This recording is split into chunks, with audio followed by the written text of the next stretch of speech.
నారాయణాయ విద్మహే వాసుదేవాయ ధీమహి తన్నో విష్ణుః ప్రచోదయాత్. శుక్లాంబరధరం విష్ణుం శశివర్ణం చతుర్భుజం ప్రసన్నవదనం ధ్యాయేత్ సర్వవిఘ్నోపశాంతయే. వాగీశాద్యాः సుమనసः సర్వార్థానాముపక్రమే యం నత్వా కృతకృత్యాస్యుస్తం నమామి గజాననం. శారదా శారదాంభోజవదనా వదనాంబుజే సర్వదా సర్వదాస్మాకం సన్నిధిః సన్నిధిం క్రియాత్. వ్యాసం వసిష్ఠనప్తారం శక్తేః పౌత్రమకల్మషం పరాశరాత్మజం వందే సుకతాతం తపోనిధిం. వ్యాసాయ విష్ణురూపాయ వ్యాసరూపాయ విష్ణవే నమో వై బ్రహ్మనిధయే వాసిష్ఠాయ నమో నమః. అచతుర్వదనోద్బ్రహ్మా ద్విబాహురపరో హరిః అఫాలలోచనः సింధుర్భగవన్ బాదరాయణः.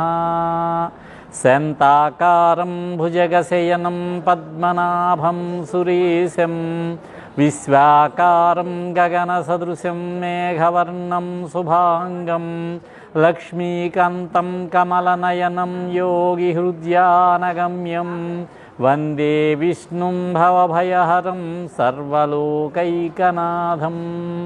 వసుదేవసుతం దేవం కంసచాణూరమర్దనం దేవకీ పరమానందం కృష్ణం వందే జగద్గురుం.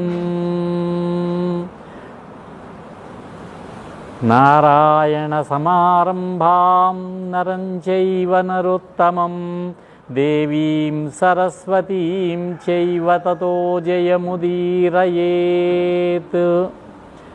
సదాశివసమారంభాం శంకరాచార్యమధ్యమాం అస్మదాచార్యపర్యంతాం వందే గురుపరంపరాం.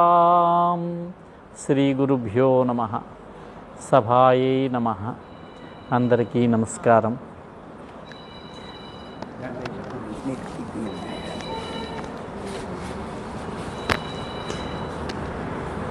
మహాభారత సంపూర్ణ మహాభారత ప్రవచన యజ్ఞము అని పేరు పెట్టాడు మా మిత్రుడు ఆచార్య గారు, వెంకటరమణాచార్య గారు. ఈ కార్యక్రమానికి ఒక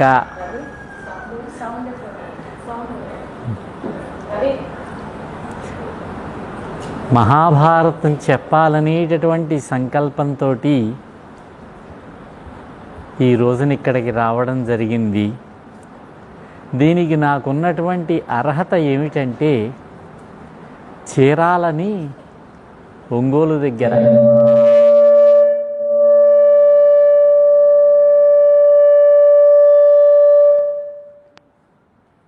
ఆ పట్టణంలో సుమారుగా ఒక ఏడాది పాటు ప్రతి నెలా వెళ్ళి ఒక్కొక్క పర్వం చొప్పున మహాభారతం చెప్పాను. తరువాత ఆల్వాల్లోనే శివాలయం ఉన్నది, అక్కడ 9 రోజులు చెప్పమన్నారు. 9 రోజుల పాటు చెప్పాను, కానీ తృప్తి ఉండదు. 9 రోజుల్లో భారతం ఏమి చెప్పగలం? మహాగ్రంథం అది. ఈసారి భాగవతం అనేక పర్యాయములు చెప్పడం జరిగింది, సుందరకాండ చెప్పడం జరిగింది, దేవీ భాగవతం చెప్పడం జరిగింది. భారతం తీసుకున్నట్లయితే బాగుంటుంది అనిపించి 3 వేదికలు ఎంపిక చేసుకున్నాం. 1వ తారీఖు నుంచి 5వ తారీఖు వరకు, నిన్నటి వరకు ముషీరాబాద్ దగ్గర పద్మారావు నగర్లో వెంకటేశ్వర స్వామి ఆలయం, అక్కడ రికార్డు చేశాం. మొదటి రోజు సరిగ్గా రాలేదని ఈరోజు మళ్ళీ ఇక్కడ చేస్తున్నాం. ఈ ఒక్కరోజే రికార్డింగ్ ఇక్కడ. 2వ వేదిక ఆల్వాల్లో చెప్పాలి. ఎందుచేతనంటే నేను 20కి పైగా ఉపన్యాసాలు చెప్పున్నాను ఈ ఆల్వాల్ పరిసర ప్రాంతాల్లో అని ప్రయత్నం చేస్తే మా మిత్రుడు ఈ వేదికని, ఈ మందిరాన్ని ఎంపిక చేశాడు. ఇక 3వది సైనిక్పురిలో సాయిబాబా మందిరం ఉన్నది, వారు అవకాశం ఇచ్చారు. ఈ 3 చోట్ల కూడా నెలకి 5 రోజుల చొప్పున 1వ తారీఖు నుంచి 15వ తారీఖు వరకు మహాభారతం చెప్పాలని, మిగిలిన 15 రోజుల్లో ఇతర ఉపన్యాసాలు పెట్టుకోవచ్చని సంకల్పం. ఇది సుమారుగా 11 నెలల కార్యక్రమం అని భావిస్తున్నాను. భారతాన్ని చెబితే 36 రోజులు లేదా 45 రోజులు లేదా 54 రోజులు, ఇలా 9 గుణకాలుగా చెబితే బాగుంటుంది. అందుచేత 54 రోజులకి సరిపడా వచ్చేలాగా ప్రణాళిక వేసుకుని భారత ప్రవచనాన్ని ఈ రోజున ప్రారంభించడం జరుగుతున్నది. మహాభారతం మహాసముద్రము వంటి గ్రంథం ఇది. నాకు ఇక్కడ ఉపన్యాసం చెప్పడానికి అవకాశం ఇచ్చినటువంటి మీ అందరికీ, వచ్చినటువంటి మీ అందరికీ, అవకాశం ఇచ్చినటువంటి శోభాదేవి గారికి ప్రప్రథమంగా ధన్యవాదాలు తెలియజేసుకుంటూ భారతాన్ని ప్రారంభించి చెప్పేటటువంటి సాహసం చేస్తున్నాను. ఎందుచేతనంటే భారతం చెప్పడం సాహసమనే చెప్పాలి. అదొక మహాసముద్రము వంటి గ్రంథం. అది పైకి ఒక అర్థం కనిపిస్తుంది, అంతరార్థం లోపలికి వెళ్ళి చూసినట్లయితే అంతరార్థం ఇంకోటి కనిపిస్తుంది. మహాభారతం ధర్మ సంబంధమైనటువంటి గ్రంథం. అది ధర్మశాస్త్రం అన్నారు.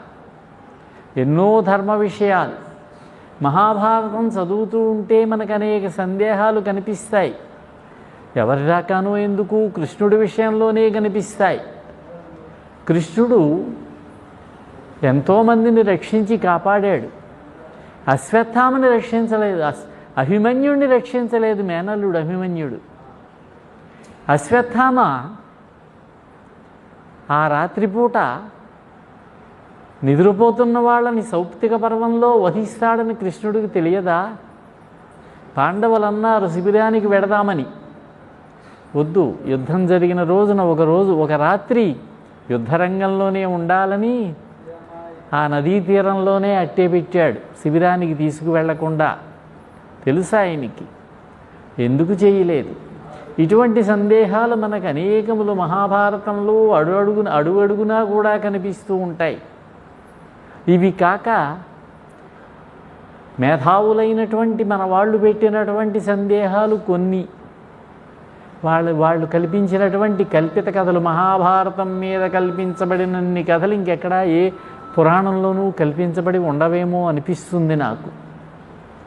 ఇవన్నిటికీ కూడా సమాధానం చెప్పుకుంటూ జాగ్రత్తగా ముందుకు వెళ్ళాలి. అందుచేతనే సుమారుగా 54 రోజుల సమయం తీసుకుంటున్నాను. అంటే ఇంచుమించుగా వచ్చే సంవత్సరం జూన్ జూలై నెల వరకు వస్తాను నేను. మీరు రావడమే ఆలస్యం. మీకున్నది నెలకు 5 రోజులే, నాకు ఇంకా రోజులుంటాయి. ఈ జూలై నెలలో 31 రోజులు వేదిక ఎక్కుతా.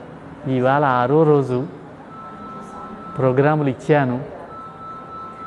అయితే మనకి వేదములు, ఋగ్వేదము, యజుర్వేదము, సామవేదము, అథర్వవేదము, ఈ వేదములన్నీ కూడా ఒక రాశిపోతగా ఉండేవి, గుంపగుత్తగా. కలియుగం వస్తున్నది. కలియుగంలో దుర్బలులవుతారు మానవులు. వీళ్ళు ఈ వేదములను ఎలా అర్థం చేసుకుంటారని సత్యవతీ పుత్రుడైనటువంటి వేదవ్యాస మహర్షి, సత్యవతికి పరాశర మహర్షి యొక్క అనుగ్రహం వల్ల జన్మించినటువంటి పరాశర పుత్రుడైనటువంటి వ్యాసుల వారు ఈ భారతాన్ని, ఈ వేదాలని విభాగం చేశారు, వ్యాసం చేశారు. కాబట్టి ఆయన్ని వేదవ్యాసుడు అన్నారు. అయినా సరే ఈ వేదాలందరికీ కూడా అర్థం కావు. వేదములు అనేక ధర్మాలను చెబుతాయి. వేదములు అందరూ చదవడానికి సాధికారత లేదన్నారు. వేదములను చదవాలి అంటే ఒక అర్హత కావాలి. స్త్రీ శూద్ర ద్విజబంధూనాం త్రయీన ఇతి గోచరాః. స్త్రీ శూద్ర ద్విజబంధూనాం త్రయీన ఇతి గోచరా ఇతి భారతమాఖ్యానం కృపయా మునినా కృతం. స్త్రీలకు ద్విజబంధువులు అన్నారు. మేమంతా ద్విజబంధువుల్లోకే వస్తాం, బ్రాహ్మణులం కాదన్నారు. ఎందుచేతనంటే 3 తరాల పాటు సంధ్యావందనం నిత్యం చేయకపోతే వాళ్ళు బ్రాహ్మణులు కాదట, ద్విజబంధువులట. అలాగే ఇతరులకు కొన్ని వర్గాల వారికి వేదములను వినడానికి, చదవడానికి, నేర్చుకోవడానికి సాధికారత ఉండదు. కొన్ని వర్గాల వారు ఉంటారు. వారు బాల్యంలోనే ఉపనయనం చేసుకుని ఆ రంగంలోనే ఉండి గురుముఖత వేదములను అభ్యసించినటువంటి వాళ్ళు, వేదమాతను పరిపుష్టం చేసినటువంటి వాళ్ళు. అందుచేత వారి కోసమని మానవుల యందు కలియుగంలో వచ్చేటటువంటి జాతుల యందు ప్రేమతో, అనురాగంతో, కరుణతో వేదవ్యాస మహర్షి మహాభారత రచన గావించారు. ఇది 1,00,000 శ్లోక సమన్వితం. ఇది పైన 25,000 శ్లోకములు ఖిలగ్రంథమని ఉన్నది, హరివంశమని. అందుచేత 1,25,000 శ్లోకాలన్నారు, 1,00,000 గ్రంథం అన్నారు దీన్ని. ఒక ఆయన లెక్క పెట్టారు, ఓ పండితుడు, 1,00,000 మీద 380 శ్లోకాలు ఉన్నాయి నేను చూశానన్నారు. కొంతమంది 1,00,000 మీద 8,000 అన్నారు. ఏది ఏమైనా 1,00,000 శ్లోకములు కలిగినటువంటి బృహత్తరమైనటువంటి గ్రంథం ఈ మహాభారతం. పంచమ వేదం అన్నారు దీన్ని. వేదంలో ఉన్నటువంటి విశేషాలని, వేదంలో ఉన్నటువంటి ధర్మాలని మనకు అర్థమయ్యేలాగా మార్పు చేసి చెబుతుంది. వేదం ఎప్పుడూ కూడా సూటిగా చెబుతుంది, రాజశాసనంలాగా చెబుతుంది. సత్యం వదా, సత్యమునే మాట్లాడండి. ధర్మంచరా, ధర్మమునే చెయ్యండి, ఆచరించండి ధర్మమును.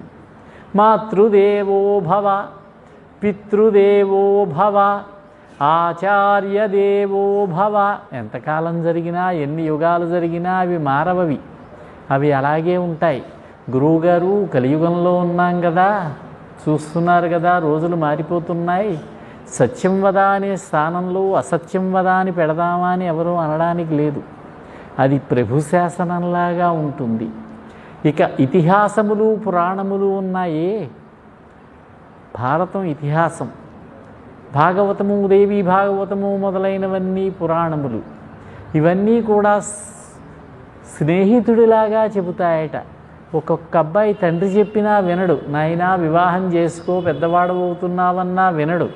అటువంటప్పుడు అతని యొక్క స్నేహితుడిని పట్టుకుంటాడు ఆ పెద్ద ఆయన, బాబు నువ్వు మా అబ్బాయికి కొంచెం చెప్పవయ్యా అని. అప్పుడు ఆ అబ్బాయిని ఒక చోటకి తీసుకువెళ్ళి కాస్త కాఫీ తాగించి, నాయన వివాహం చేసుకో అని చెబితే వింటాడు. ఇక కావ్యములకు ఉదాహరణ రామాయణం. ప్రియురాలిలాగా చెబుతాయట. ప్రియురాలు చెబితే వినని వాళ్ళు ఉంటారని నేను అనుకోను. భార్య అన్నమాట, భార్య చెప్పినట్టుగా చెబుతాయి, సమయం చూసుకుని చెప్పినట్టుగా. అందుచేత ఒక కథ కావాలి. కథ లేకుండా ధర్మ సూక్ష్మాలన్నీ చెప్పుకుంటూ వెడితే, వరుసపెట్టి అప్పచెపితే కూర్చుని వినడం కష్టం. అదే ఒక కథని ఆలంబనగా చేసుకుంటే, కౌరవులని, పాండవులని, వాళ్ళ మధ్యలో భూమి కోసం, రాజ్యం కోసం పోరాటమని, భీకర యుద్ధమని కథ నడుస్తూ ఉంటుంది. మధ్యలో అంతర్గతంగా మనకి ధర్మ సూక్ష్మాలు, ఒక ఉపాఖ్యానం చెప్పారంటే అందులో ఒక నీతి, అప్పుడు మనం వినగలుగుతాం. వేదాలని విభాగం చేసి వేదవ్యాసుడని పేరు తెచ్చుకున్నారు, బ్రహ్మసూత్రాలు రచించారు, అష్టాదశ పురాణాలు రచించారు. ఇన్ని రాసినా కూడా ఆయనకెందుకో ప్రజలకు కావలసినటువంటి ధర్మ సూక్ష్మాలను అందజేయలేదనేటటువంటి భావన కలిగి, వేదవ్యాసుల వారికి ప్రళయందు కరుణ కలిగి మహాభారత రచన గావించారు ఆయన. దీన్ని ఒక ధర్మశాస్త్ర గ్రంథంగా, ఒక అర్థశాస్త్ర గ్రంథంగా, చాలా ఉన్నాయి ఇందులో, ఒక ఇతిహాసంగా కావలసినటువంటివన్నీ కూడా ఇందులో మనకి ఈ రచనలో మనకు అందించారు వేదవ్యాస మహర్షి. ఈ మహాభారతాన్ని తెలుగులో కవిత్రయమనేటటువంటి ముగ్గురు కవులు నన్నయ్య గారు, తిక్కన గారు, ఎర్రన గారు తెలుగు చేశారు. దీన్ని అనువాదము అనే కంటే స్వేచ్ఛారచన అనాలి. ఎందుచేతనంటే వ్యాసుల వారు మూల భారతంలో ఉన్నటువంటి కొన్ని విషయాలని అవసరం లేకపోతే విడిచిపెట్టారు. కొన్ని చోట్ల కథలో మార్పులు చేసుకున్నారు, కొత్త కొత్త విషయాలు పెట్టుకున్నారు.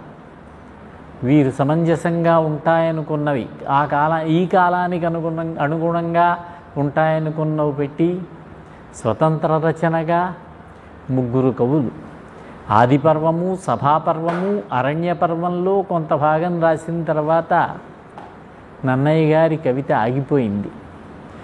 తరువాత సుమారు 200 సంవత్సరాలకి తిక్కన గారు అరణ్య పర్వ భాగాన్ని విడిచిపెట్టి అది ముట్టుకోలేదు ఆయన. విరాట పర్వం నుంచి చివరి వరకు స్వర్గారోహణ పర్వం వరకు రచన చేశారు. 15 పర్వములు. తర్వాత ఇంకొక 150 సంవత్సరాలకి ఎర్రన గారు అరణ్య పర్వంలో నన్నయ్య గారు విడిచిపెట్టినటువంటి భాగాన్ని ఆయన పూర్తి చేశారు. ఈ విధంగా ముగ్గురు కవుల చేత భారత రచన చేయబడింది తెలుగులో.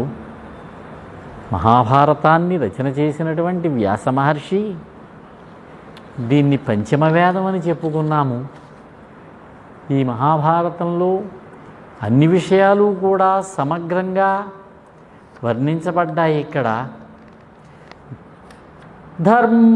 ధర్మే చ అర్థే చ కామే చ భరతర్షభా యదిహాస్తి యదన్యాస్తి యదిహాస్తి తదన్యాస్తి ఎన్నేహాస్తి న తత్క్వచితు అని ఒక ప్రతిజ్ఞ చేశారు వ్యాసుల వారు.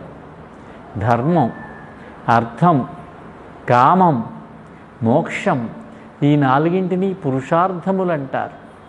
ఈ పురుషార్థములకు సంబంధించి లోకంలో ఉన్నటువంటి ఏ విషయమైనా సరే మీకు భారతంలో ఉంటుంది. భారతంలో లేనటువంటి విషయం లోకంలో ఉండదు.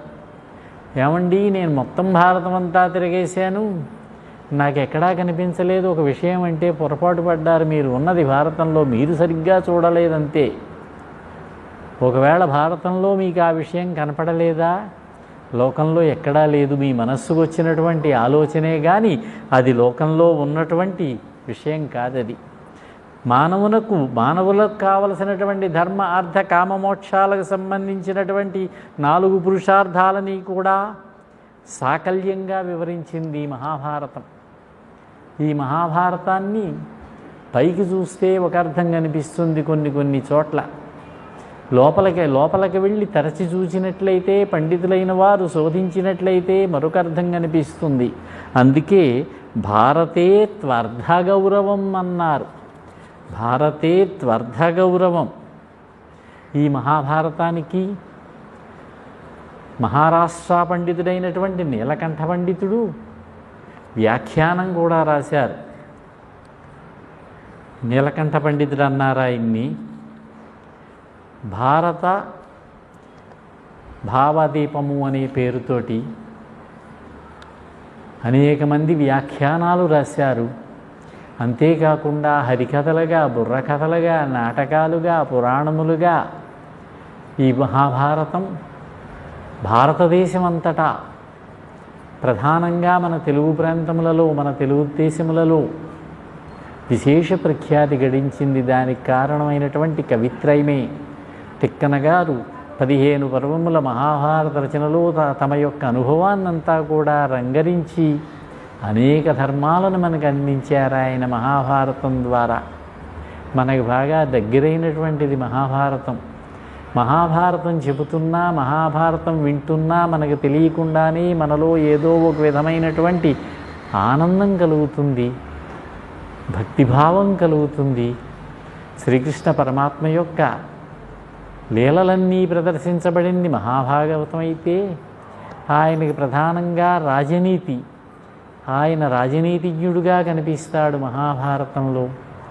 ఆయన నిర్వహించినటువంటి దగ్గర ఉండి జరిపించినటువంటి మహాభారత యుద్ధం, అనేక అక్షౌహిణీలు 18 అక్షౌహిణీల సైన్యం మరణించారు ఆ మహాభారత యుద్ధంలో. ఒక కవి అంటాడు, కరుణశ్రీ గారని, జంధ్యాల పాపయ్య శాస్త్రి గారు, ఈ గర్వంధుల రూపుమాపుటకే గాని,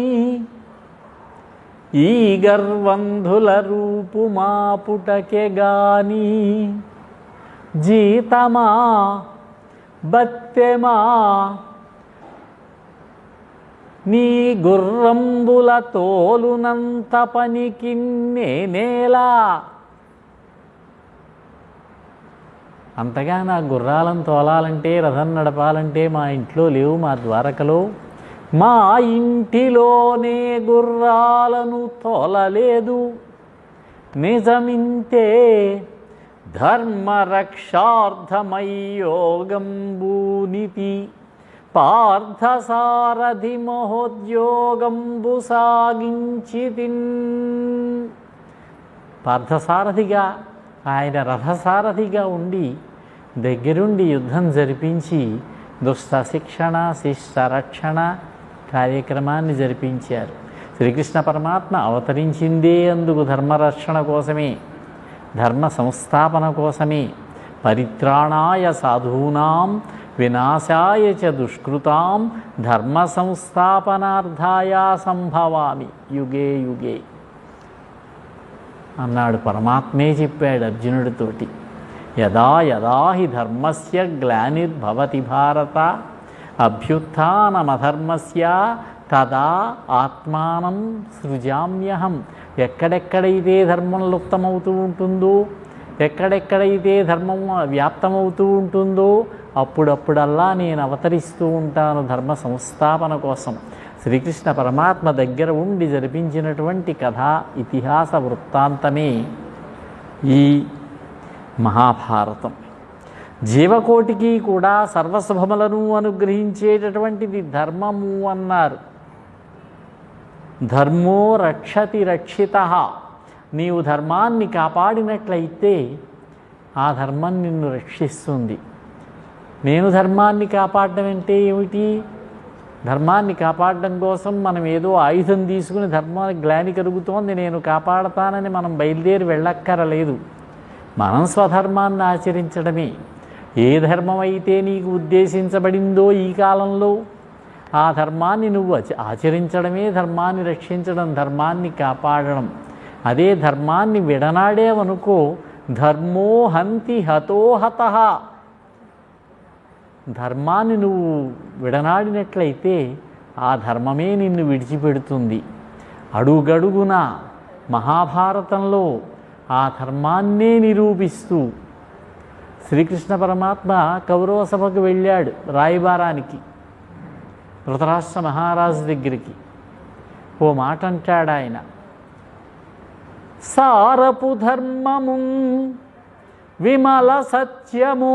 సారపు ధర్మం నిర్మలమైనటువంటి సత్యం, పాపము చేత బొంకుచే పారము పొందలేక చెడబారినదైన అవస్థ దక్షులెవ్వారలు ఉపేక్ష చేసిరి అది వారల చేటగుగాని.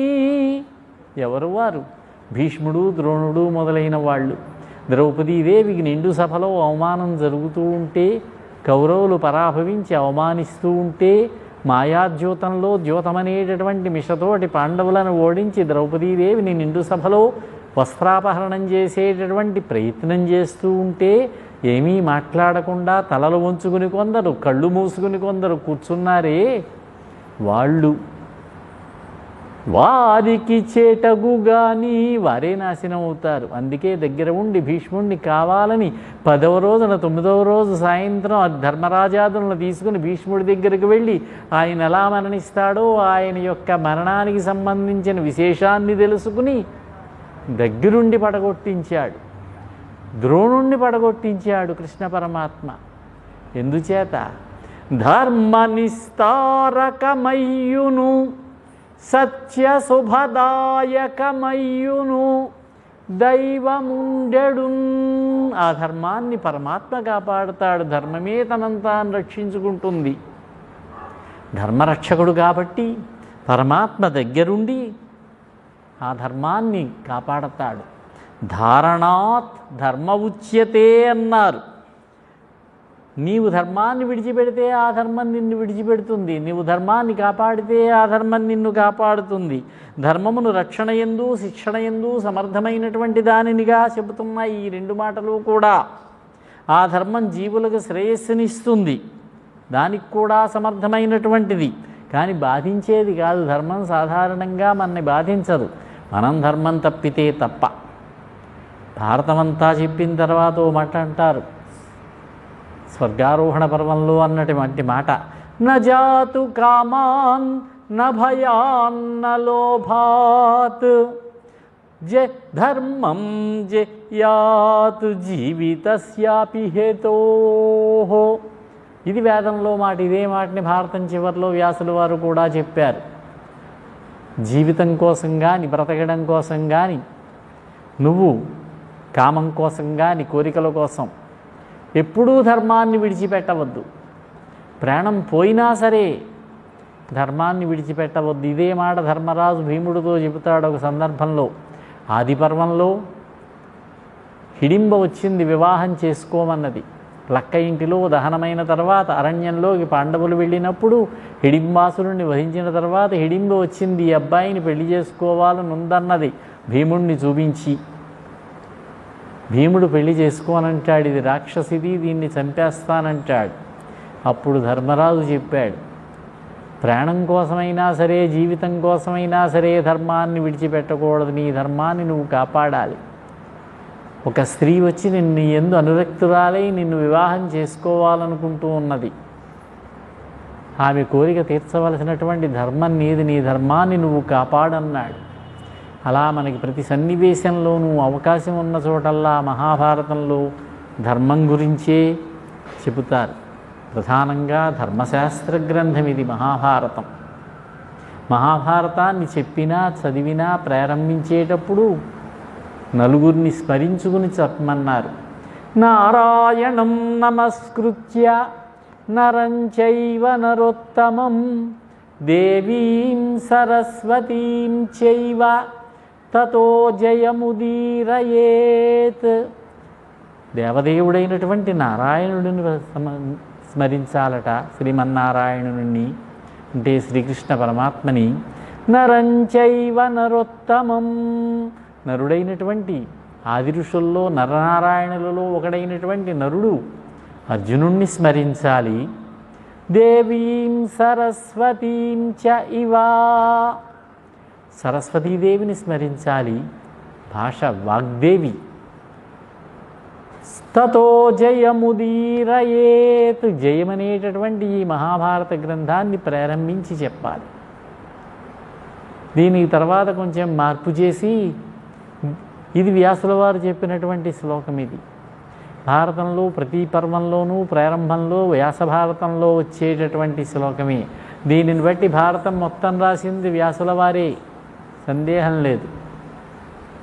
దేవీం సరస్వతీం వ్యాసం, వ్యాసుల వారిని స్మరించాలని పెట్టారు.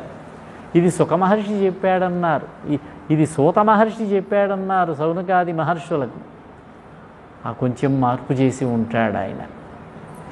ఈ నారాయణుడంటే తత్పదార్థం అన్నారు, నరుడంటే త్వం పదార్థం అన్నారు, సరస్వతి అంటే అసి అనేటటువంటి మహామంత్రం అన్నారు, తత్వమసి మహామంత్రమేనన్నారు. ఆధ్యాత్మికంగా చూసినట్లయితే వేదాంతపరంగా ఈ మహాభారతాన్ని బదరికాశ్రమంలో సరస్వతీ నదీ తీరంలో బద్రీనాథ్ దగ్గర మానా అనే గ్రామం ఉన్నది. ఆ గ్రామం దగ్గర వ్యాసగుహ, గణేశ గుహ అని ఉన్నాయి. ఆ వ్యాసగుహ అక్కడ కూర్చుని వ్యాసుల వారు తన మనస్సులో భావన చేశారు.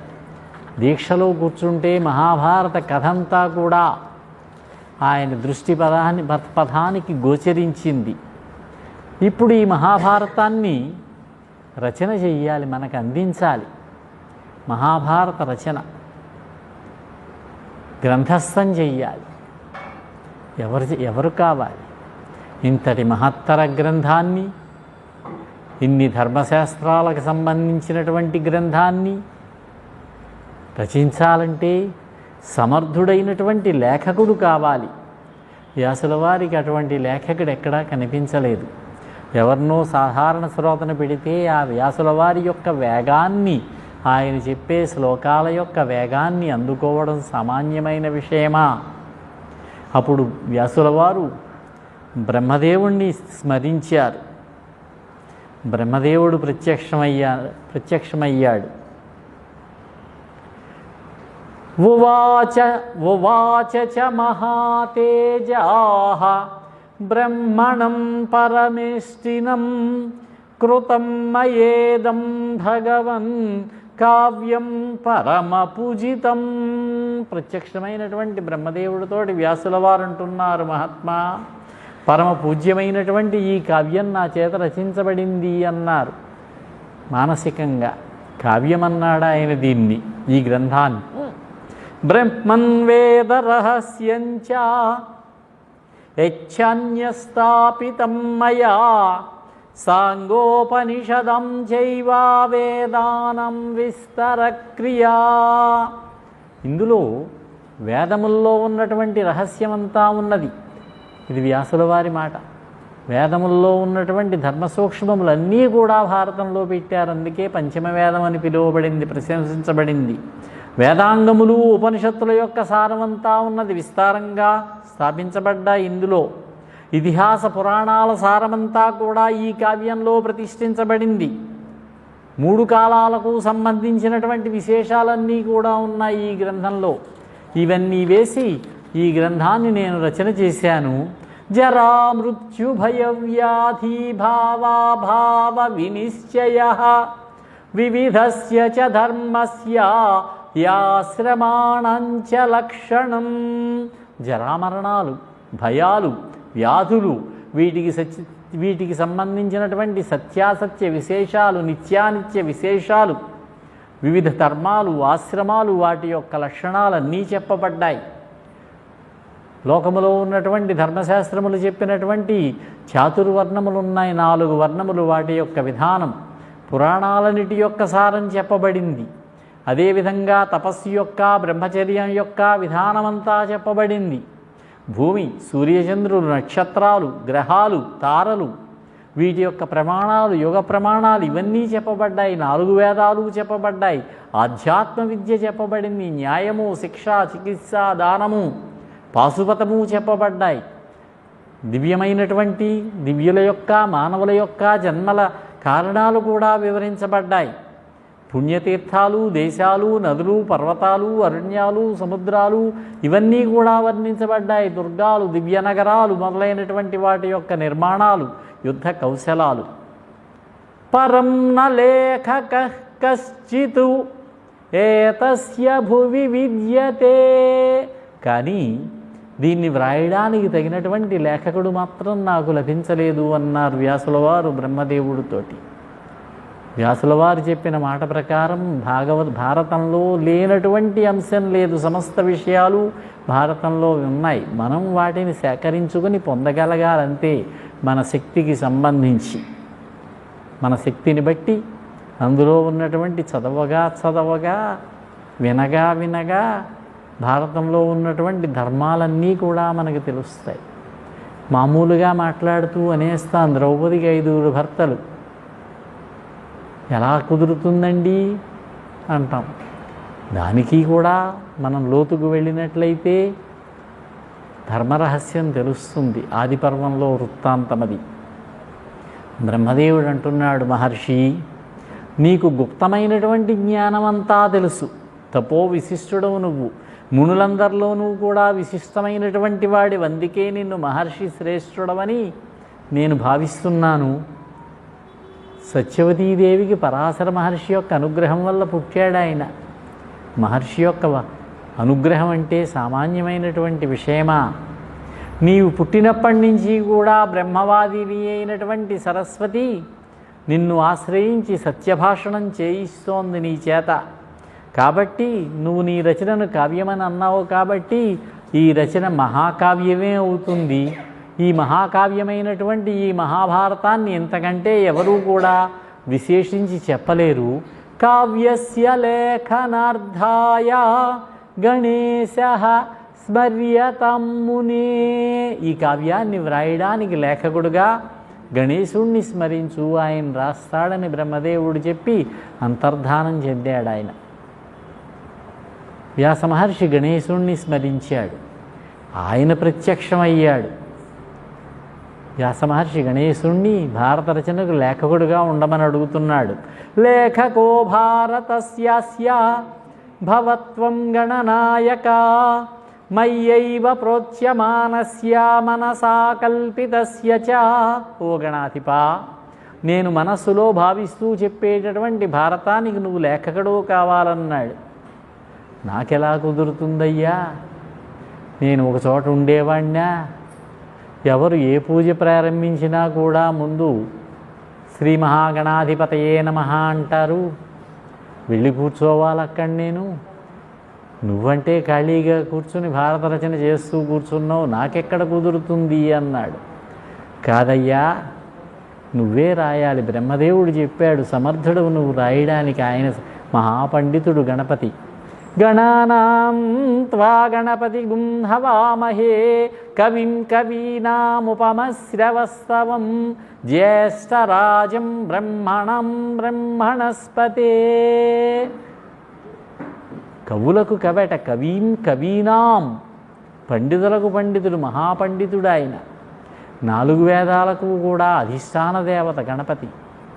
అలాగే మనకు ఉన్నటువంటి దేహంలో యోగశాస్త్రం ప్రకారం మనం భావించేటటువంటి షట్చక్రములలో మూలాధిష్టానానికి అధిదేవత ఆయన. అటువంటి మహాగణపతిని లేఖకుడుగా కోరాడు వ్యాస మహర్షి. అంటే వ్యాసుల వారు చెబుతూ ఉంటే గణపతి వ్రాసినటువంటి గ్రంథం అన్నమాట మన చేతిలో ఉన్నటువంటి మూల భారతమైనటువంటి సంస్కృత భారతం. విఘ్నేశ్వరుడు అంటాడు, సరే రాస్తాలే. శ్రుత్వైతత్ప్రాహ విఘ్నేశః యది మే లేఖినీక్షణం లిఖతో నావతిష్టేతా తదాస్యాం లేఖనో యహం. నా యొక్క ఘంటం లేఖిని ఒక్క క్షణకాలం కూడా ఆగకుండా నువ్వు చెబితే నేను రాస్తా. శ్లోకం మొదలెట్టావంటే అలా వరుసగా వెళ్ళిపోవాలి. మధ్యలో కనుక నువ్వు విరామం తీసుకున్నావా నేను ఆపేస్తానన్నాడు. అలాగే కానీ అన్నాడు ఈయన వ్యాసుల వారు. ఈయనో నియమం పెట్టారు. వ్యాసోప్యువాచ తం దేవం అబుద్ధ్వా మాలిఖ క్వచితు ఓమిత్యుక్త్వా గణేశోపి బభూవ కిల లేఖకః. సరే అలాగే కానీ నువ్వు చెప్పినట్టే చేద్దాం. అయితే నువ్వు ఒక నియమం పెట్టావు కాబట్టి నాదొక నియమం ఉంది. అర్థం చేసుకుని మాత్రం వ్రాయి.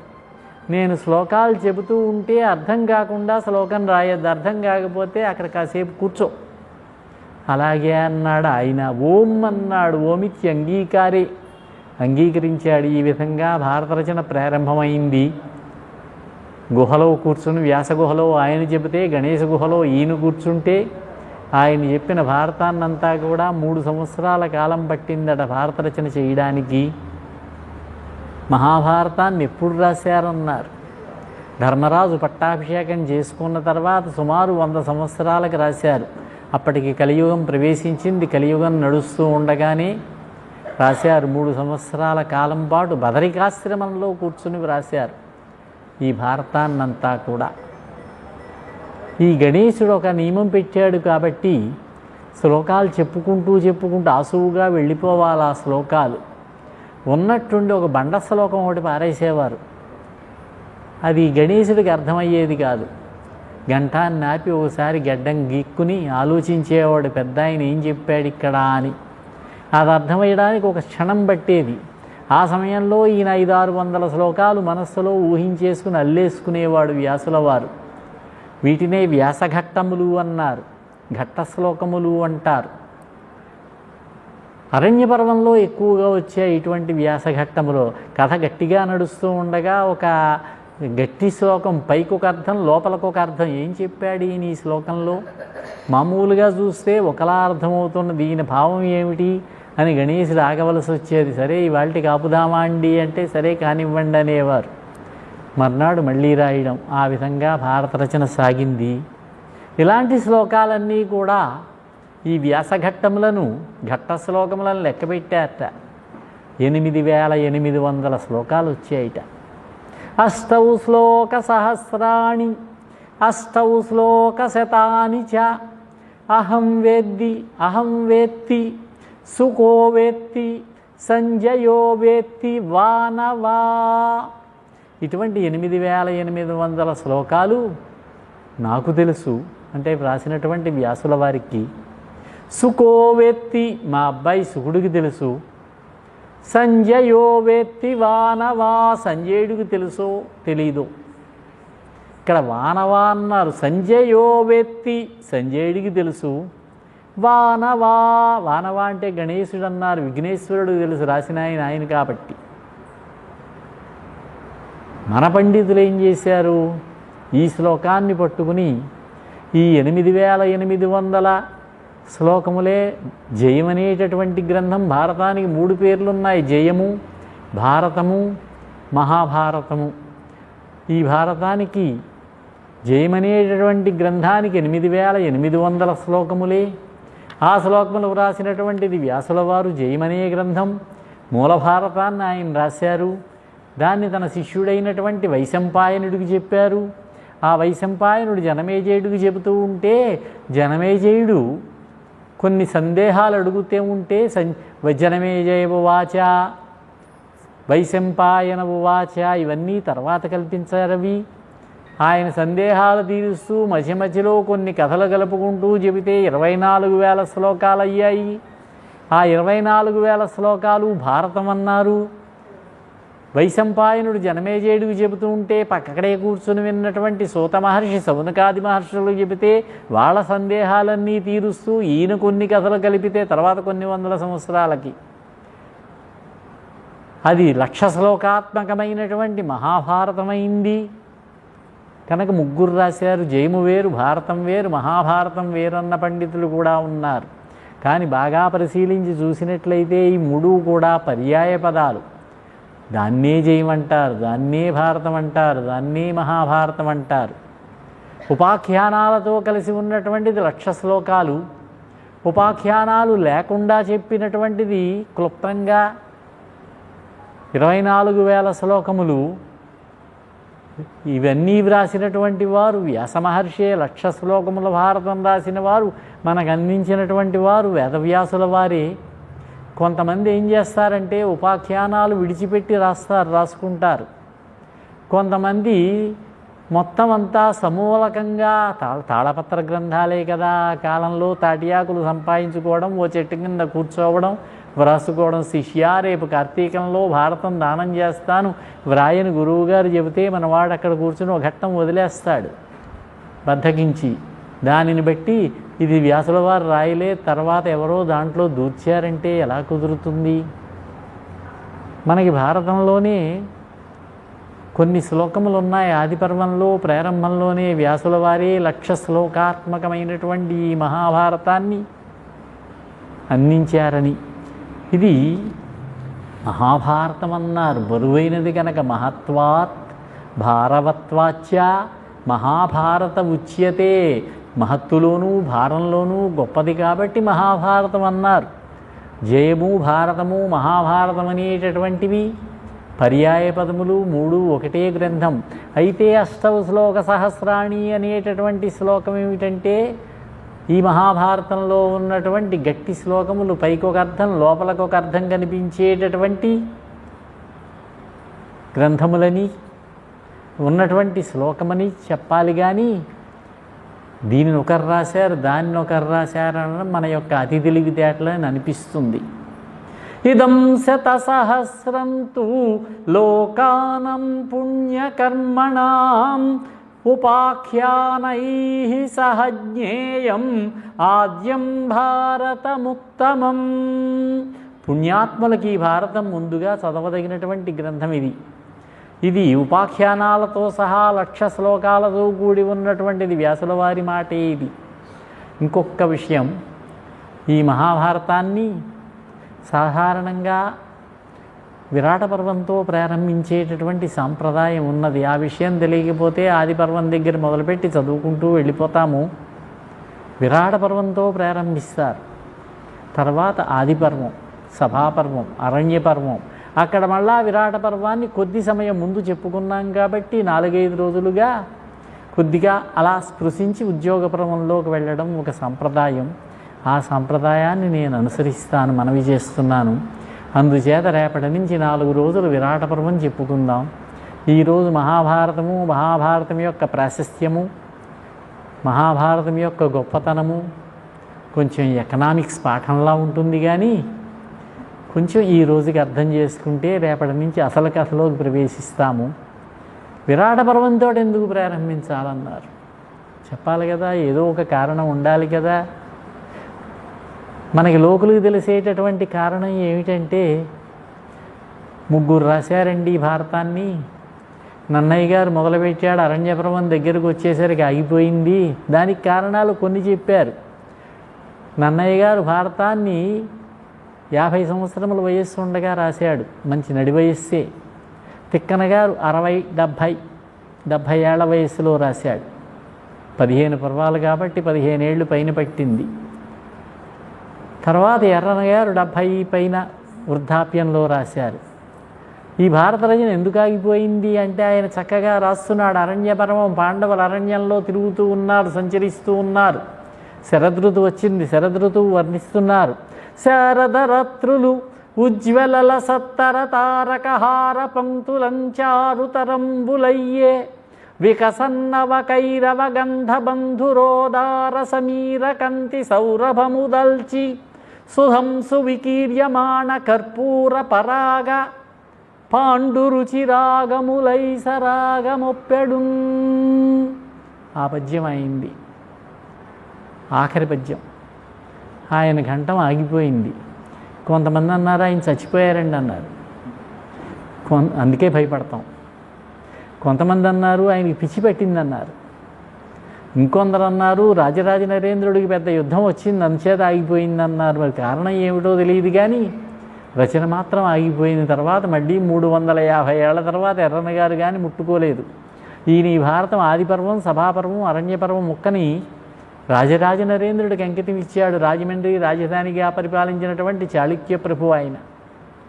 తర్వాత 250 సంవత్సరాలకి తిక్కన గారు ప్రారంభించారు. ఆయన హరిహరనాథుడికి అంకితం ఇచ్చారు నెల్లూరులో. అప్పుడు హరిహరనాథాలయం ఉండేదట. తిక్కన గారి కాలంలో ఆ గుళ్ళో కూర్చునే వ్రాసారట.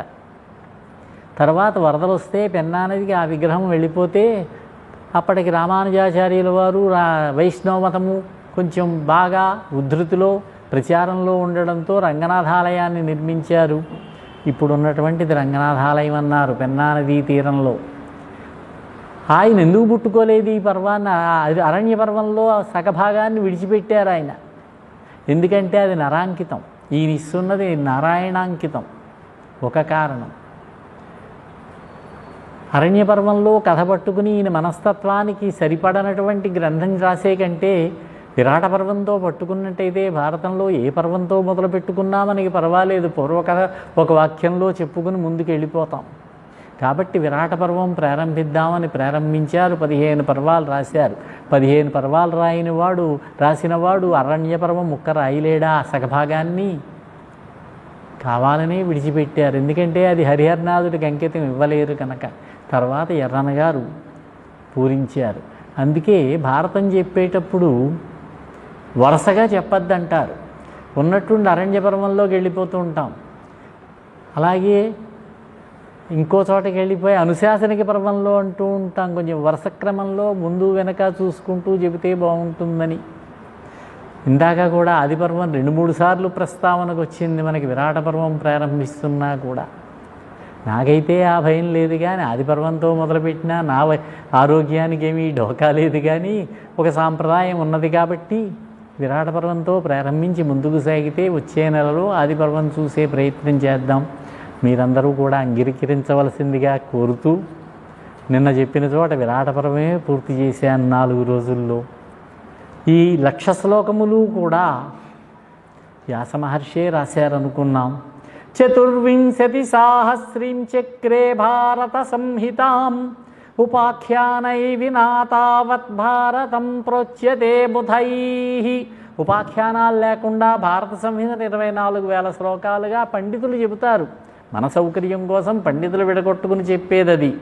ఇదంతు 3 లోకేషు మహజ్ఞానం ప్రతిష్ఠితం విస్తీర్యైశ్చ సమాసైశ్చ ధార్యతే యద్విజాతిభిః. 3 లోకాల్లోనూ కూడా ఉన్నటువంటి విజ్ఞానమంతా కూడా ఈ మహాభారతంలో ప్రతిష్ఠితమై ఉంది. దీన్ని అన్ని వర్ణాల వారు, సమస్త జనులు, మగవాళ్ళు చదవచ్చా, ఆడవాళ్ళు చదవచ్చా, వీళ్ళు చదవచ్చా, వాళ్ళు చదవకూడదా, ఏమీ లేదు. అందరూ హాయిగా చదవచ్చు. విస్తార రూపంగా చదవచ్చు, సంక్షేప రూపంగా చెప్పుకోవచ్చు. మన్వాది భారతం కేచితు. ఇంకొక విన్నపం అండి, కొంతమంది ఉపన్యాసం చెప్పేటప్పుడు ఒకళ్ళని పేరు పెట్టి నేను విమర్శించడం కాదు, కానీ శ్లోకాలు ఎందుకండి, పద్యాలు ఎందుకండి అని వరుసపెట్టి వచనంలో కొట్టేస్తారు చాలా తేలిగ్గా. కథ చెప్పడమే. చిన్నప్పుడు మా మామగారు చెప్పేవారు భారత కథ. అయితే మనకు అందించారు మహర్షులు మహాభారతాన్ని. సంస్కృతంలో వ్యాసుల వారు, తెలుగులో ఋషి వంటి నన్నయ తిక్కన ఎర్రన్లు. ఋషి రుణం తీర్చుకోవాలి మనం. 4 పద్యాలు చదువుకుంటే వారు రాసినటువంటి పద్యములు, నాకు పద్యములంటే ఉన్నటువంటి ఇష్టం కొద్దీ భారతంలో పద్యములు మధురమైనటువంటి పద్యములు, ముఖ్యంగా తిక్కన గారు అందించినటువంటి చాలా గొప్ప గొప్ప పద్యములు వస్తాయి మనకి. విరాట పర్వంలోనే మనకి చాలా మంచి పద్యాలు ఉన్నాయి.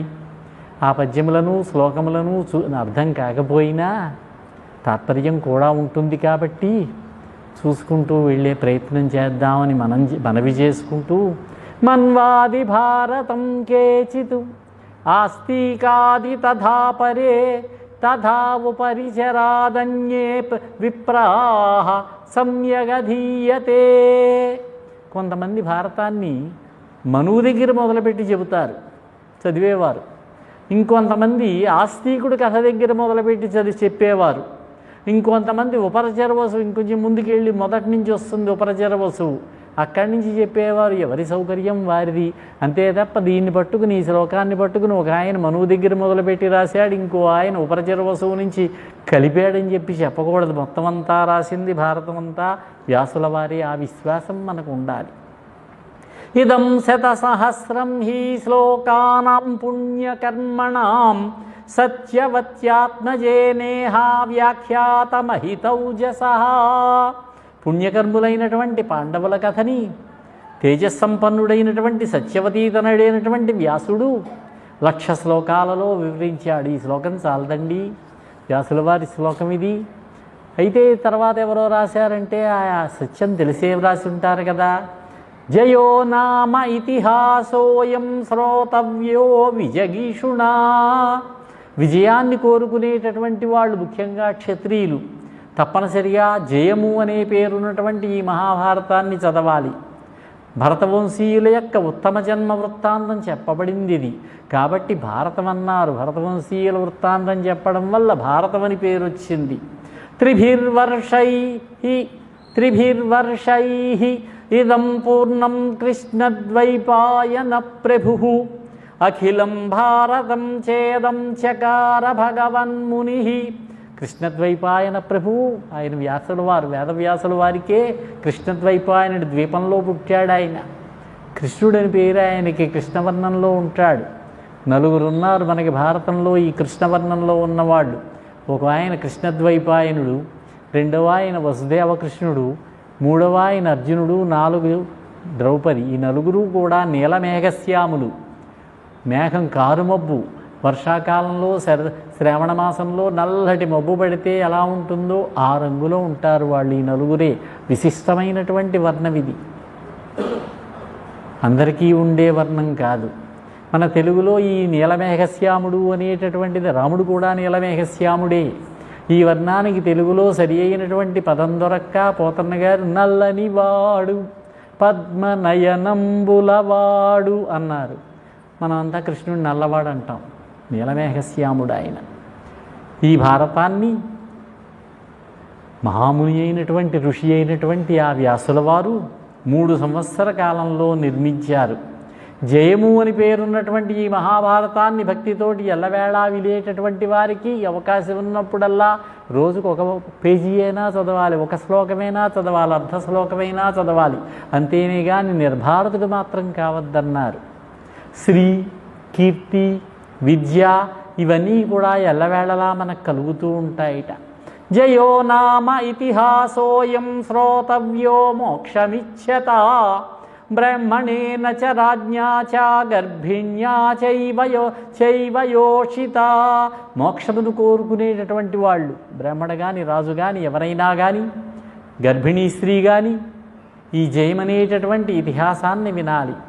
తపస్సు చేత బ్రహ్మచర్య వ్రతం చేత సనాతనమైనటువంటి వేదాన్ని వింగడించి వ్యాసం చేసి 4 వేదాలుగా విభాగం చేసి వేదవ్యాసుడు సాత్యవతేయుడు పుణ్యప్రదమైనటువంటి ఈ ఇతిహాసాన్ని తయారు చేసి మనకు అందించారు ఆయన.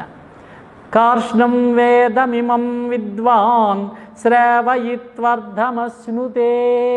దీన్ని కార్ష్ణ వేదము అంటారు. అంటే కృష్ణద్వైపాయనుడు చెప్పినటువంటి వేదము భారతం.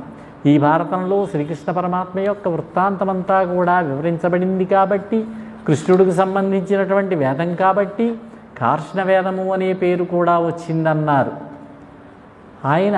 ఇంతేకాకుండా వేదవ్యాసుల వారు అసలు ప్రారంభంలో 60 లక్షల శ్లోకాలతోటి ఒక సంహితను తయారు చేసి తన శిష్యులకు ఇచ్చారట. 60 లక్షల శ్లోకాలతోటి. ఈ 60 లక్షల శ్లోకాలు ఉన్నటువంటి సంహితలో 30 లక్షల శ్లోకాలు దేవలోకంలో ప్రతిష్ఠించబడ్డాయట నారద మహర్షి చేత. పితృలోకంలో 15 లక్షల శ్లోకాలు వచ్చాయట.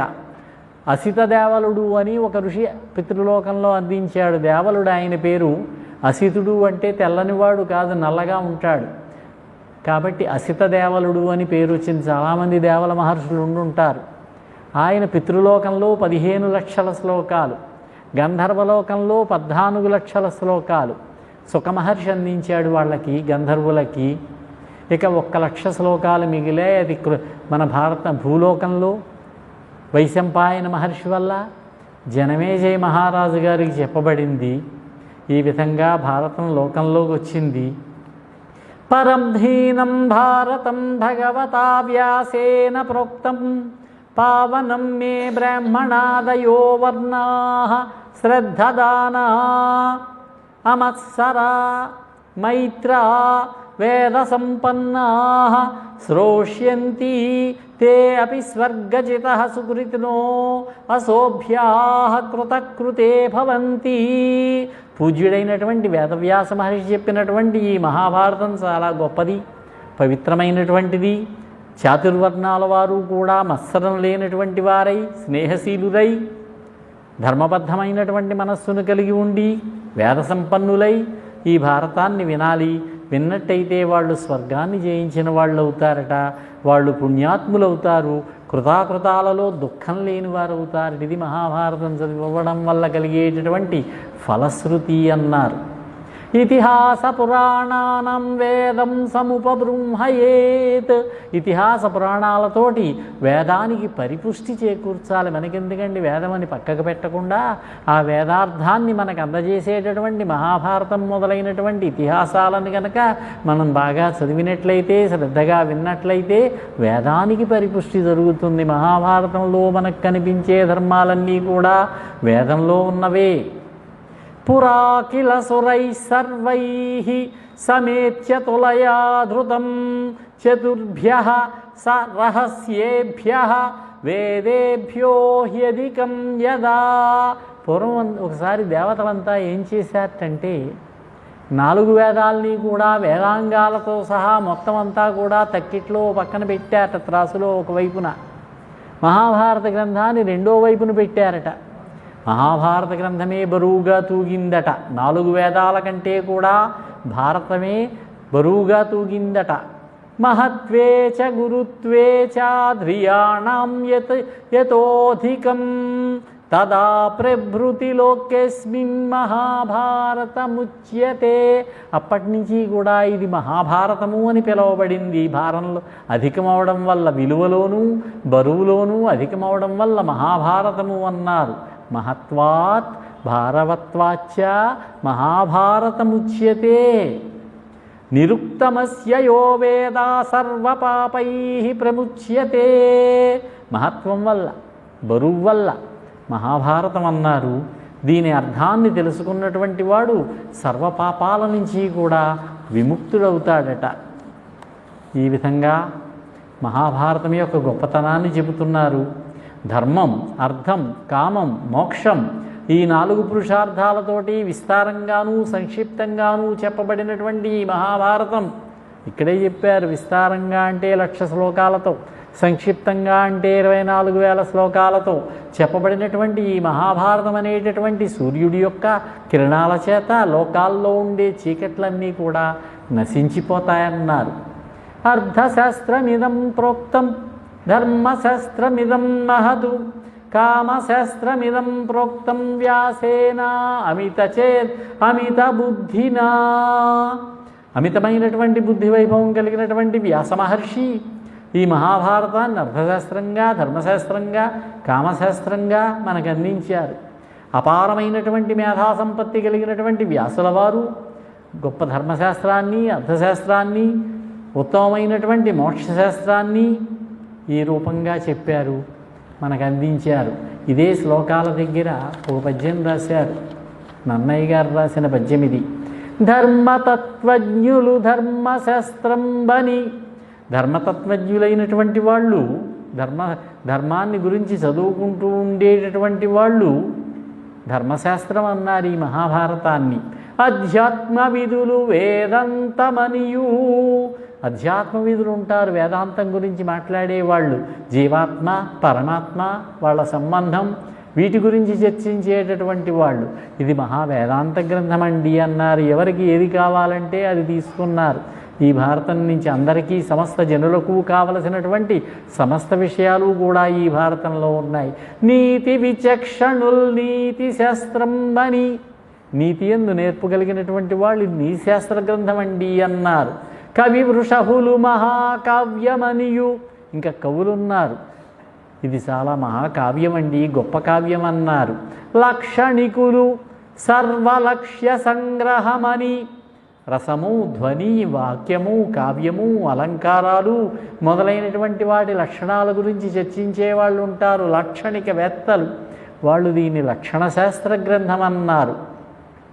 ఐతిహాసికులు ఇతిహాసమనియు. ఐతిహాసికులు అన్నారు. చరిత్ర, వాటికి సంబంధించిన విశేషాల గురించి చదివేటటువంటి వారు. ఇది గొప్ప ఇతిహాస గ్రంథమండి అన్నారు.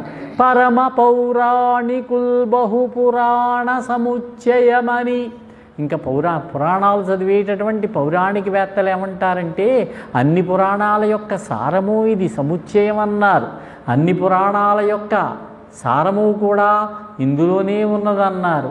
అని మహికొని ఆడుచుండ వివిధ వేద తత్వవేది వేదవ్యాసుడు ఆదిముని పరాశరాత్మజుండు విష్ణు సన్నిభుండు. విష్ణు సన్నిభుడు ఆయన. విష్ణు సన్నిభుండు. వ్యాసో నారాయణో హరి. వ్యాసుడు నారాయణుని యొక్క అవతారమే. వ్యాసాయ విష్ణు రూపాయ వ్యాస రూపాయ విష్ణవే. మన పండితులు మనకు అందించినటువంటి మాటలు ఉన్నాయి మనకి. భాగవతంలో ప్రారంభంలో శ్రీ మహావిష్ణువుకి 21 అవతారాలు చెప్పారు, 51 అవతారాలు. అందులో 17వ అవతారం వ్యాసావతారమేనన్నారు. వేద విభాగం చేసిన వ్యాసుడే శ్రీ మహావిష్ణువు యొక్క అవతారం అన్నారు. విష్ణు సన్నిభుండు విశ్వజనీనమై. మళ్ళీ ఓ చక్కటి మాట వాడారు, విశ్వజనీనమై.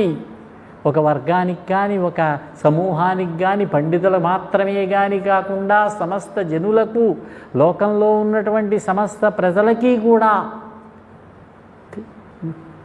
అందరికీ అందేటట్టుగా పరగుచుండ చేసే భారతంబు అని ఈ మహాభారతం యొక్క గొప్పతనాన్ని చెప్పారు. చాలా పవిత్రమైనటువంటిది మహాభారతం అనేటటువంటి ఇతిహాసం.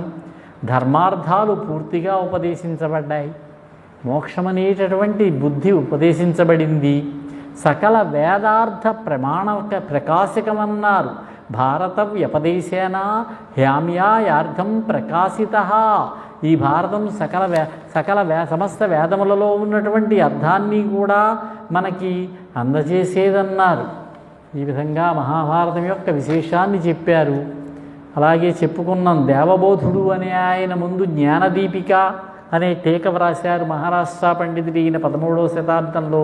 అందరికంటే ఆఖర వ్రాసినటువంటి వాడు నీలకంఠ పండితుడు 1700 సంవత్సరం ప్రాంతంలో. ఆయన రాసినటువంటి ఆ టీక ప్రామాణికంగా ఉన్నది. ఇక ఈ మహాభారతాన్ని కనుక మనం చదివినట్లయితే అజ్ఞానం అనేటటువంటి చీకటిలో కనులు మూసుకుపోయినటువంటి లోకానికి జ్ఞానం అనేటటువంటి కాటుక పుల్లలతోటి కనులు తెరిపిస్తుందట. ఈ మహాభారతం వెలుగుల్నిస్తుందట.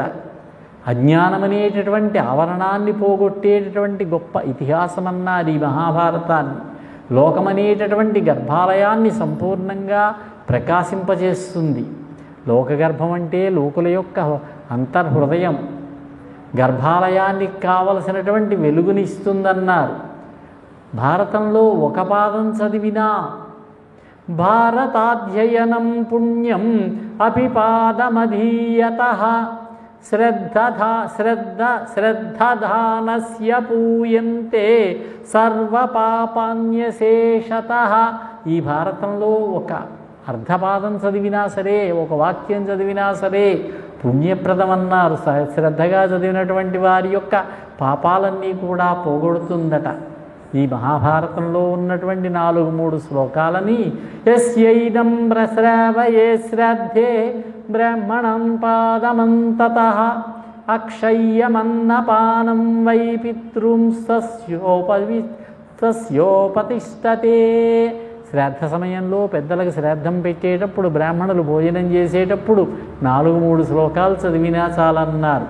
ఆ పితరులకు పెట్టేటటువంటి శ్రాద్ధం అది అక్షయం అవుతుందట. పితృదేవతలు సంతోషిస్తారట. మోక్షం పొందాలనుకునేవారు ముందుగా వైరాగ్యాన్ని ఏ విధంగా పొందుతారో ఆ విధంగా ముందు ఈ భారతాన్ని చదవాలి. ఎందుచేతనంటే ఇది విచిత్రమైనటువంటి అర్థాలతోటి, అనేక సిద్ధాంతాలతోటి, ఆచరణలతోటి కూడి ఉన్నటువంటి బృహత్తరమైనటువంటి ధర్మానికి సంబంధించినటువంటి గొప్ప గ్రంథం ఇది. యో విద్యాచతురో వేదాన్ సాంగోపనిషదోద్విజః నాఖ్యానమిదం విద్యాత్ నైవ సస్యాద్విచక్షణః. సమస్త వేదాలు 4 వేదాలు చదివిన పండితుడైనా సరే, వేదాంగాలు ఉపనిషత్తులు మొత్తం ఔపోసన పట్టేసినటువంటి పండితుడైనా సరే ఈ భారతం చదవకపోతే, ఈ భారతం తెలియకపోతే విచక్షణుడు కాదన్నారు. అంతే భారతం యొక్క జ్ఞానం 4 వేదాల యొక్క సారం కంటే కూడా గొప్పదన్నారు. నన్ను గురించో మాట కూడా చెప్పారు, వదిలిపెట్టడం ఎందుకని. యైదం శ్రావయేద్విద్వాన్ ఏ చేదం శృణుయుర్నరాః తే బ్రహ్మణస్థానమిత్యా ప్రాప్యుర్దేవతుల్యతాం. ఈ మహాభారత కథని శ్రద్ధగా భక్తిగా వినిపిస్తాడే పండితుడు, ఆయన అలాగే విన్నమానవులు బ్రహ్మలోకం చేరతారట, దేవతలతో సమానులవుతారట. తెలుసుకోదగినటువంటి వాటిల్లో ముఖ్యమైనటువంటిది ఆత్మ అన్నారు. ప్రియమైనటువంటి వాటిలో ప్రధానమైనటువంటిది జీవితం అన్నారు. అలాగే అన్ని విజ్ఞానాలను కూడా ఈ ఇతిహాసం, అన్ని విజ్ఞానాల్లోనూ కూడా ఈ ఇతిహాసం ప్రధానమైనది, శ్రేష్టమైనది అన్నారు. ఆహారాన్ని విడిచిపెడితే ఈ శరీరాన్ని ధరించడం కష్టం, ఆహారం కావాలి. అలాగే ఈ భారతాన్ని విడిచిపెట్టినట్లయితే ఏ కథ కూడా భూమి మీద నిలవదన్నారు. ఏ పురాణాలు వ్రాసినా, ఏ గ్రంథాలు వ్రాసినా దానికి కావలసినటువంటి ముడిసరుకు కథలన్నిటికీ కూడా ఆధారభూతమైనటువంటిది ఈ మహాభారతమేనన్నారు. ఈ భారత ఇతిహాసం జ్ఞానంతో పరిపూర్ణమైనటువంటిది, విచిత్రమైనటువంటి పదాలతోటి, అర్థాలతోటి, న్యాయాలతోటి, వేదార్థాలతోటి కూడి ఉన్నటువంటిది. ఇది అర్థం చేసుకుని చెప్పడం కూడా కొంచెం కష్టం. యదనాత్కురుతే పాపం బ్రాహ్మణస్త్వింద్రియైశ్చరన్ మహాభారతమాఖ్యాయ సంధ్యాం ముచ్యతి పశ్చిమాం. పగటిపూట ఇంద్రియలోలుడై ఏమైనా పాపాలు చేస్తే సాయం సంధ్యావందనం చేసే సమయానికి పగటి చేసినటువంటి పాపాలన్నీ పోతాయి. యద నాత్కురుతే పాపం తద నాత్ ప్రతిముచ్యతే, యద్రాత్ర్యాత్ కురుతే పాపం తద్రాత్ర్యాత్ ప్రతిముచ్యతే. సంధ్యావందనంలో మంత్రాలు ఇవి. పగలు చేసిన పాపం పగలైపోతాయి సంధ్యావందనం చేసి పూజ చేసుకున్నట్లయితే. అలాగే మహాభారతాన్ని విన్నట్టయితే పగలు ఇవి పోతాయి పాపాలన్నీ కూడా. అలాగే ఇంద్రియలోలుడై రాత్రి చేసినటువంటి తప్పులు ఏమైనా ఉంటే మహాభారతం విన్నట్టయితే ఉదయం సంధ్యావందన సమయానికే పాపాలన్నీ కూడా పోతాయన్నారు. ఇదం హి వేదై సమితం పవిత్రమపి చోత్తమం శ్రావ్యాణముత్తమం ఛేదం పురాణం ఋషి సంస్తుతం. వేదాలతో సమానమైనటువంటిది ఈ మహాభారతం, పవిత్రమైనటువంటిది, ఉత్తమమైనటువంటిది, వినదగిన వాటిలో ఉత్తమమైనటువంటి పురాణం, ఋషుల ప్రశంసలు పొందినటువంటిది, వినదగినటువంటిది. ఈ మహాభారత సమస్త జనులు కూడా వినాలి. వినటికి ఇంపుగా ఉంటుంది, మన యొక్క శీలాన్ని మెరుగుపరుస్తుంది. ఎలా? మహాభారతం వింటూ ఉంటే క్రమక్రమంగా మన మనస్సు శుద్ధమవుతుందన్నారు. మొదట్లో మనకి ఏవేవో ఆలోచనలు, సవ్యమైనవైనా అపసవ్యమైనవైనా ఏవో ఆలోచనలు వస్తాయి. అదే మహాభారతాన్ని కనుక మనం వినడం ప్రారంభిస్తే, చదవడం ప్రారంభిస్తే, చెప్పడం ప్రారంభిస్తే క్రమక్రమంగా ఏమవుతుందంటే, కొంతమంది చెబుతారు పాపం పోతుందని. అది ఒప్పుకోను నేను. ఉన్న పాపం ఉంటుంది, ఉండనివ్వండి, ఏం పర్వాలేదు. మన మనస్సు శుద్ధమవుతుంది. ఇక మీదట పాపపు ఆలోచనలు రావు. పాపం చేయాలనే వైపు మనస్సు వెళ్ళదు. మనస్సు ధర్మబద్ధం అవుతుంది.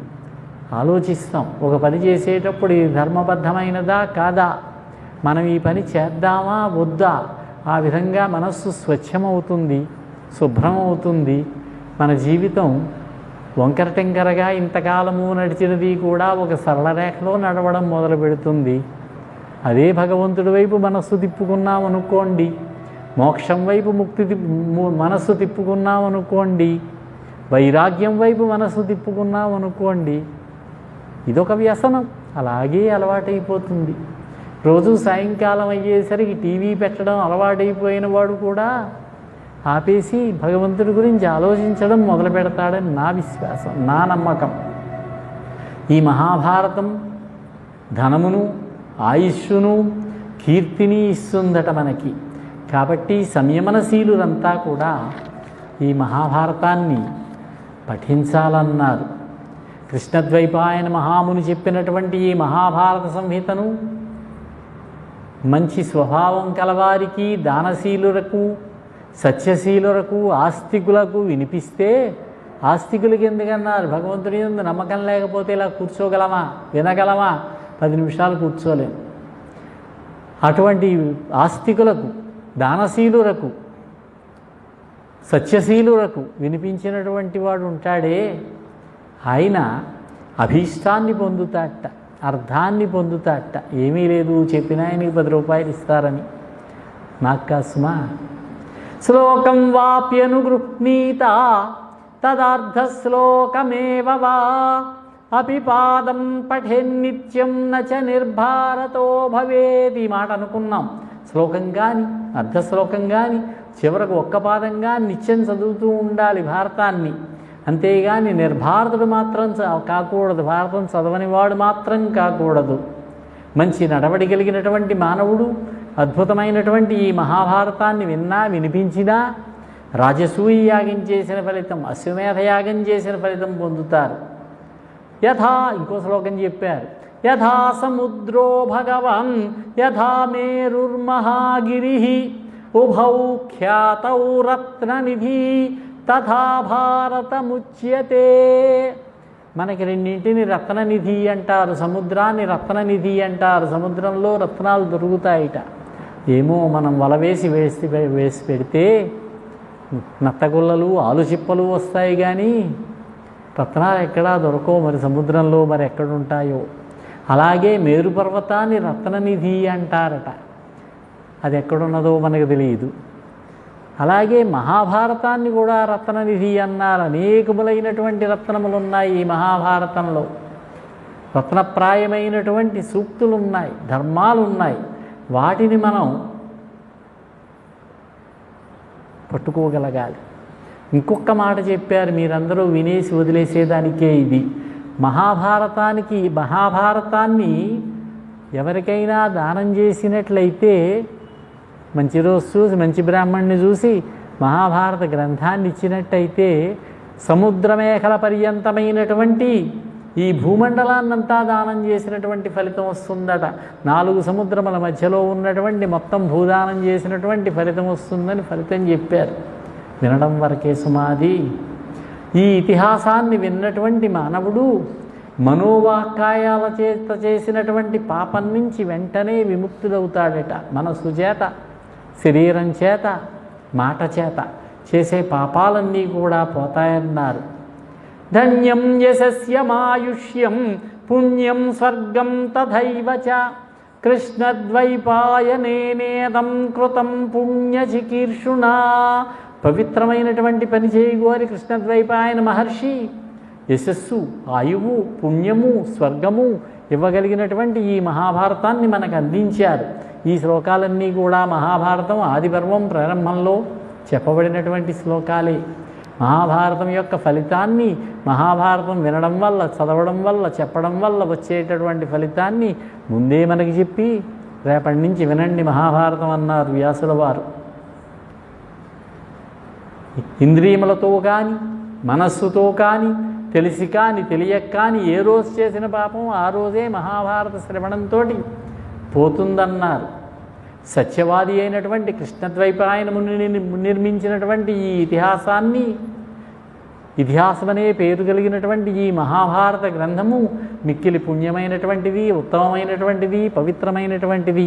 ఈ శ్లోకాల వల్ల మనం రావలసినటువంటి ఒక విషయం ఏమిటంటే, వేదవ్యాసుల వారే రచించారు ఈ మహాభారతాన్ని. సంపూర్ణ విశ్వాసం ఉండాలి. ఎవరో మధ్యలో 4 శ్లోకాలు దూర్చి ఉండవచ్చు గాక. అయితే వ్యాసుల వారు మనకు అందించినటువంటి ఈ మహాభారతం పరమ పవిత్రమైనటువంటిది, వేదంతో సమానం. దీన్ని శ్రద్ధతో వినేవాళ్ళకి బ్రహ్మహత్య మొదలైనటువంటి పాపాలన్నీ కూడా పోతాయన్నారు. బ్రహ్మహత్యతో సమానమైనటువంటి పాపాలు కూడా పోతాయట. భారతం సర్వశాస్త్రాల్లోనూ ఉత్తమమైనదన్నారు. భారతం వల్ల మానవులు మోక్షం లభిస్తుందన్నారు. మహాభారతమాఖ్యానం క్షితింగాంచ సరస్వతీం బ్రహ్మణాం కేశవం చైవ కీర్తయన్నావసీదతి. ఈ మహాభారత ఆఖ్యానాన్ని, భూదేవిని, గోమాతని, సరస్వతిని, బ్రాహ్మణులను, కేశవుణ్ణి, నారాయణుణ్ణి కీర్తించేటటువంటి మానవుడు నాశం పొందడట. అంత గౌరవం ఇవ్వాలి మహాభారత గ్రంథానికి. 18 పురాణాల వల్ల వినడం వల్ల వచ్చేటటువంటి పుణ్యమంతా కూడా, ఫలమంతా కూడా విష్ణుభక్తుడు చక్కగా భారతాన్ని చదివినా విన్నా పొందుతాడన్నారు. మహాపుణ్యదాయకమైనటువంటి ఈ మహాభారతాన్ని వినడం చేతనే మానవులకు కలిగేటటువంటి సంతృష్టి స్వర్గలోకాన్ని పొందినా కలగదన్నారు. అంత తృప్తి కలుగుతుందన్నారు. అతనికి సంపద చేకూరుతుందన్నారు. ఈ మహాభారతాన్ని విన్నటువంటి వాళ్ళకి సంపద చేరుతుందన్నారు. ఇందులో శ్రీ మహావిష్ణువు యొక్క కథలు ఉన్నాయి. శ్రీ మహావిష్ణువు యొక్క అవతారమైనటువంటి శ్రీకృష్ణ పరమాత్మ యొక్క కథలు ఉన్నాయి. వేదములో ఉన్నటువంటి ధర్మ సూక్ష్మములన్నీ ఉన్నాయి. పరమాత్మ పదమును కోరుకునేటటువంటి మానవుడు తప్పక చదవాలి మహాభారతాన్ని. సూర్యోదయం చేత అంధకారం ఏ విధంగా పోతుందో అలాగే మహాభారతాన్ని వినడం వల్ల మన శరీరంలో, మన మనస్సులో, మన యొక్క మాటలో ఉన్నటువంటి వీటి వల్ల చేసినటువంటి మనోవాక్కాయ కర్మల చేత చేయబడినటువంటి పాపములన్నీ కూడా నశించిపోతాయట. భారతం మహాపవిత్రమైనటువంటి గ్రంథము. ధర్మము యొక్క స్వరూపాన్ని సాక్షాత్కరింపజేస్తున్నది ఇది. సమస్తములైనటువంటి ఉత్తమ గుణములతో కూడి ఉన్నటువంటి గ్రంథం ఇది. మన యొక్క శ్రేయస్సును, అభివృద్ధిని కోరుకుంటూ ఉన్నట్లయితే ఈ మహాభారతాన్ని తప్పక చదవాలన్నారు. ఇంకొక మాట కూడా చెప్పారు, అన్నిటికంటే పెద్ద మాట. శృణోతి శ్రావయేద్వాపి సతతం చైవ యో నరః సర్వపాప వినిర్ముక్తో వైష్ణవం పరమప్నుయాత్. ఈ మహాభారతాన్ని ఎవరైతే ఎప్పుడూ వింటూ ఉంటారో, ఎవరైతే వినిపిస్తూ ఉంటాడో అతడు పాపములన్నిటి నుంచి కూడా విముక్తుడవుతాడు, అంతిమంగా విష్ణుపదాన్ని పొందుతాడట. శ్రీ మహావిష్ణువు యొక్క సాయుధ్యాన్ని కలిగించేటటువంటిది ఈ మహాభారత శ్రవణం అన్నారు. మనకి 2-3 విషయాలు చాలా ప్రీతికరమైనటువంటివి ఉన్నాయి.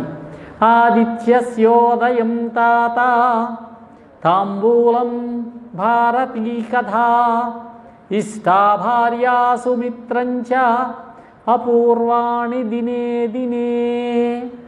సూర్యోదయం రోజు చూస్తున్నా కూడా మనకు అందంగానే కనిపిస్తుంది.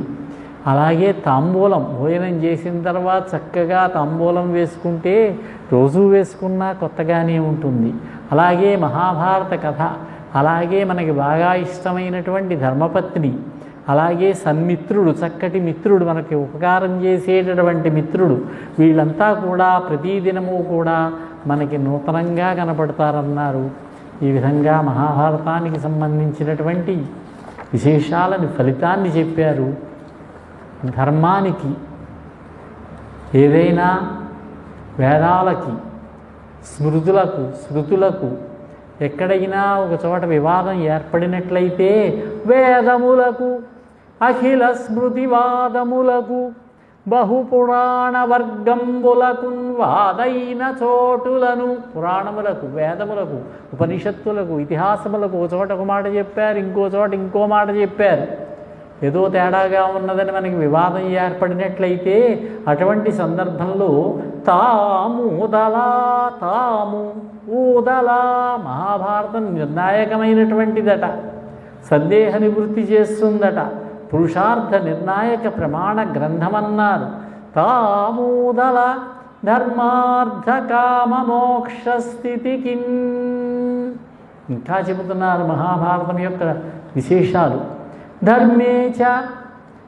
ధర్మే మతిర్భవతు వస్సతతోత్థితానాం స ఏక ఏవ పరలోకగతస్య బంధుః అర్ధాస్త్రియస్య నిపుణైరపి సేవ్యమానాః నైవాప్తభావముపయాంతి నచ స్థిరత్వం. ఈ మహాభారతాన్ని వింటూ ఉన్నటువంటి నిత్య ప్రయత్నపరులైనటువంటి ధర్మబుద్ధి కలిగినటువంటి మీ అందరికీ కూడా ధర్మం మీదనే బుద్ధి నిలవాలి, మనస్సు ధర్మం మీదే నిలబడి ఉండాలి. ఎందుచేతనంటే పరలోకానికి వెళ్ళేటటువంటి వాళ్ళకి అది ఒక్కటే బంధువట, ధర్మమే బంధువట. మన పైకి లోకానికి తీసుకువెళ్ళేటటువంటి బంధువు ఎవరంటే ఒక్క స ఏక ఏవా, ఒక్కటే, ఇంకేమీ లేవు. ఏకైక బంధువు ధర్మమే. కాంతాకనకాలని మనం ఎంత సేవించినా కూడా అవి ఆప్తభావాన్ని పొందలేవు, స్థిరంగా ఉండవవి. అందుచేత ధర్మాన్ని పట్టుకోండి, ఆ ధర్మమే మిమ్మల్ని కాపాడుతుంది. ధర్మబద్ధంగా జీవితాన్ని గడపండి, మహాభారతంలో చెప్పినటువంటి ధర్మ నియమాలను గ్రహించుకుంటూ అని మనకి సందేశం ఇస్తున్నారు. ద్వైపాయనోష్టపుట నిస్వతమప్రమేయం పుణ్యం పవిత్రమద పాపహరం శివం చ యో భారతం సమధిగచ్చతి వాచ్యమానం కిం తస్య పుష్కరజలైరభిషేచనేన. వ్యాస మహర్షి ముఖతః వచ్చినటువంటి అమృత ప్రవాహంలాగా వచ్చినటువంటిది ఈ మహాభారత గ్రంథం. సాటిలేనటువంటిది, పుణ్యప్రదమైనటువంటిది, పవిత్రమైనటువంటిది, పాపాన్ని హరిస్తుంది. ఇంకా మహాభారతాన్ని శ్రవణం చేసేటటువంటి వాళ్ళకి పుష్కర స్నానాలతో సంబంధం లేదన్నారు. పుష్కర జలముల వలన అభిషేకంతో పని లేదన్నారు. అంతటి పుణ్యాన్ని ఈ మహాభారతం ఇస్తున్నది. ఇంకా మహాభారతం యొక్క మరొక ప్రయోజనం, యోగో శతం కనక శృంగమయం దదాతి విప్రాయ వేద విదుషే చ బహు శ్రుతాయ పుణ్యాం చ భారత కథాం శృణుయాచ్చ నిత్యం తుల్యం ఫలం భవతి తస్య చ తస్య చైవ. మహాభారతం వినడం వల్ల, చదవడం వల్ల, చెప్పడం వల్ల వచ్చేటటువంటి పెద్ద ప్రయోజనం ఏమిటంటే ఇదే శ్లోకానికి నన్నయ్య గారు తెలుగు చేత అమల సువర్ణ శృంగ కురమై కపిలంబగు గోశతంబు 100 గోవులని బంగారపు తొడుగులు కలిగినటువంటి బంగారపు కాలిగిట్టలు కలిగినటువంటి కపిల గోవులను ఉత్తమ బహువేద విప్రులకు దానము చేసిన తత్ఫలంబు తద్యమ సమకూరు భారత కథాశ్రవణాభిరతిన్. ఈ మహాభారతాన్ని శ్రవణం చేసినట్లయితే అటువంటి 100 గోవులను ఉత్తములైనటువంటి వేద పండితులైనటువంటి బ్రాహ్మణులకు దానం చేస్తే ఎంత ఫలితం వస్తుందో అంత ఫలితం వస్తుందన్నారు. అందుచేత చాలా గొప్పదైనటువంటిది ఈ మహాభారతం యొక్క విశేషము, శ్రవణము, పఠనము అని పెద్దల మాట. నన్నయ్య గారంటారు రాజరాజ నరేంద్రుడితోటి అమలిన తారకా సముదయంబుల నెల్లను. ఆకాశంలో ఉన్నటువంటి నక్షత్రాలను లెక్క పెట్టడం చాలా కష్టం. సర్వవేద శస్త్రముల అశేష సారము మోదంబున పొందను. సమస్త వేదములు, ఉపనిషత్తులు, వేదాంగములు వీటిలో ఉన్నటువంటి సారాన్నంతా కూడా అర్థం చేసుకోవడం, గ్రహించడం చాలా కష్టం. కొన్ని కష్టమైనవి చెబుతూ అదేవిధంగా బాహు విక్రమమున బుద్ధి బాహు విక్రమమున దుర్గమర్ధజల భారత భారతీ సముద్రము తరియంగనీదను. మనకున్నటువంటి బుద్ధితోటి, బుద్ధి అనేటటువంటి భుజబలంతో పొందశక్యం కానటువంటిది, దిగడానికి శక్యం కానటువంటిది ఆ నీటి యొక్క విస్తృతితో కూడినటువంటి ఈ మహాభారతం అనేటటువంటి సముద్రాన్ని ఈదడం ఉన్నదే అది కూడా చాలా కష్టం. ఎవరికి కష్టం అంటే విధాతృనకైనను నెరబోలునే. బ్రహ్మదేవుడు అంతటి వాడికి కూడా దాటడం చాలా కష్టం అన్నారు. ఈ మహాభారతాన్ని, మహాభారత సముద్రాన్ని ఈదడం మహాభారతంలో చెబుతూ ఒక సన్నివేశంలో కృష్ణ పరమాత్మ ధృతరాష్ట్ర మహారాజుతో అంటున్న మాట, భారతం మొదట్లో వ్యాసుల వారు చెప్పిన మాట 2 సన్నివేశాల్లో చెప్పారు. దుర్యోధనుడికి ధర్మరాజుకి ఉన్నటువంటి పోలికని చెబుతూ దుర్యోధనుడు అనేటటువంటిది ఒక మహావృక్షం, ధర్మరాజు అనేటటువంటిది ఒక మహావృక్షం. ఈ రెండింటికి ఉన్న తేడా ఏమిటంటే దుర్యోధనో మన్యుమయో మహాద్రుమః. దుర్యోధనుడు అనేటటువంటి వాడు మన్యువుతో కూడినటువంటి, దురాగ్రహంతో కూడినటువంటి, గర్వంతో కూడినటువంటి, క్రోధ అసూయలతో కూడినటువంటి మహావృక్షమట. స్కందః కర్ణః స్కంధః కర్ణః. ఆ చెట్టుకి కాండం ఏమిటంటే కర్ణుడు ప్రోత్సహించేవాడు. చెట్టు పెరిగి నిలబడాలంటే కావలసినటువంటి ప్రధానమైనటువంటి భాగమైనటువంటి ఆ కాండమే కర్ణుడు. శకుని తస్య శాఖ. శకుని కొమ్మలు. దుశ్శాసన పుష్పఫలే సమృద్ధే. ఆ చెట్టుకు పుష్పములు, ఫలములు దుశ్శాసనుడు వీళ్ళు. ఇంకా చెట్టు ఎలా ఉంటుందో మనం చెప్పక్కర్లేదు. మూలం, దీనికి మూలమున్నది వేళ్ళు, కుదురు. మూలం రాజా ధృతరాష్ట్ర అమనీషి. అమనీషి అయినటువంటి, దుర్మార్గుడైనటువంటి, బుద్ధి లేనటువంటి ధృతరాష్ట్రుడు దీనికి మూలం. ఇదయ్యా మీ వృక్షం సంజయ. ధృతరాష్ట్రుడితో కాదు చెప్పింది, సంజయ రాయవారంలో సంజయుడితో అన్నాడు, సంజయ ఇదయ్యా మీ వృక్షం. ఇంకా మా వృక్షం ఉన్నది చూడు. యుధిష్ఠిరో ధర్మమయో మహద్రుమః.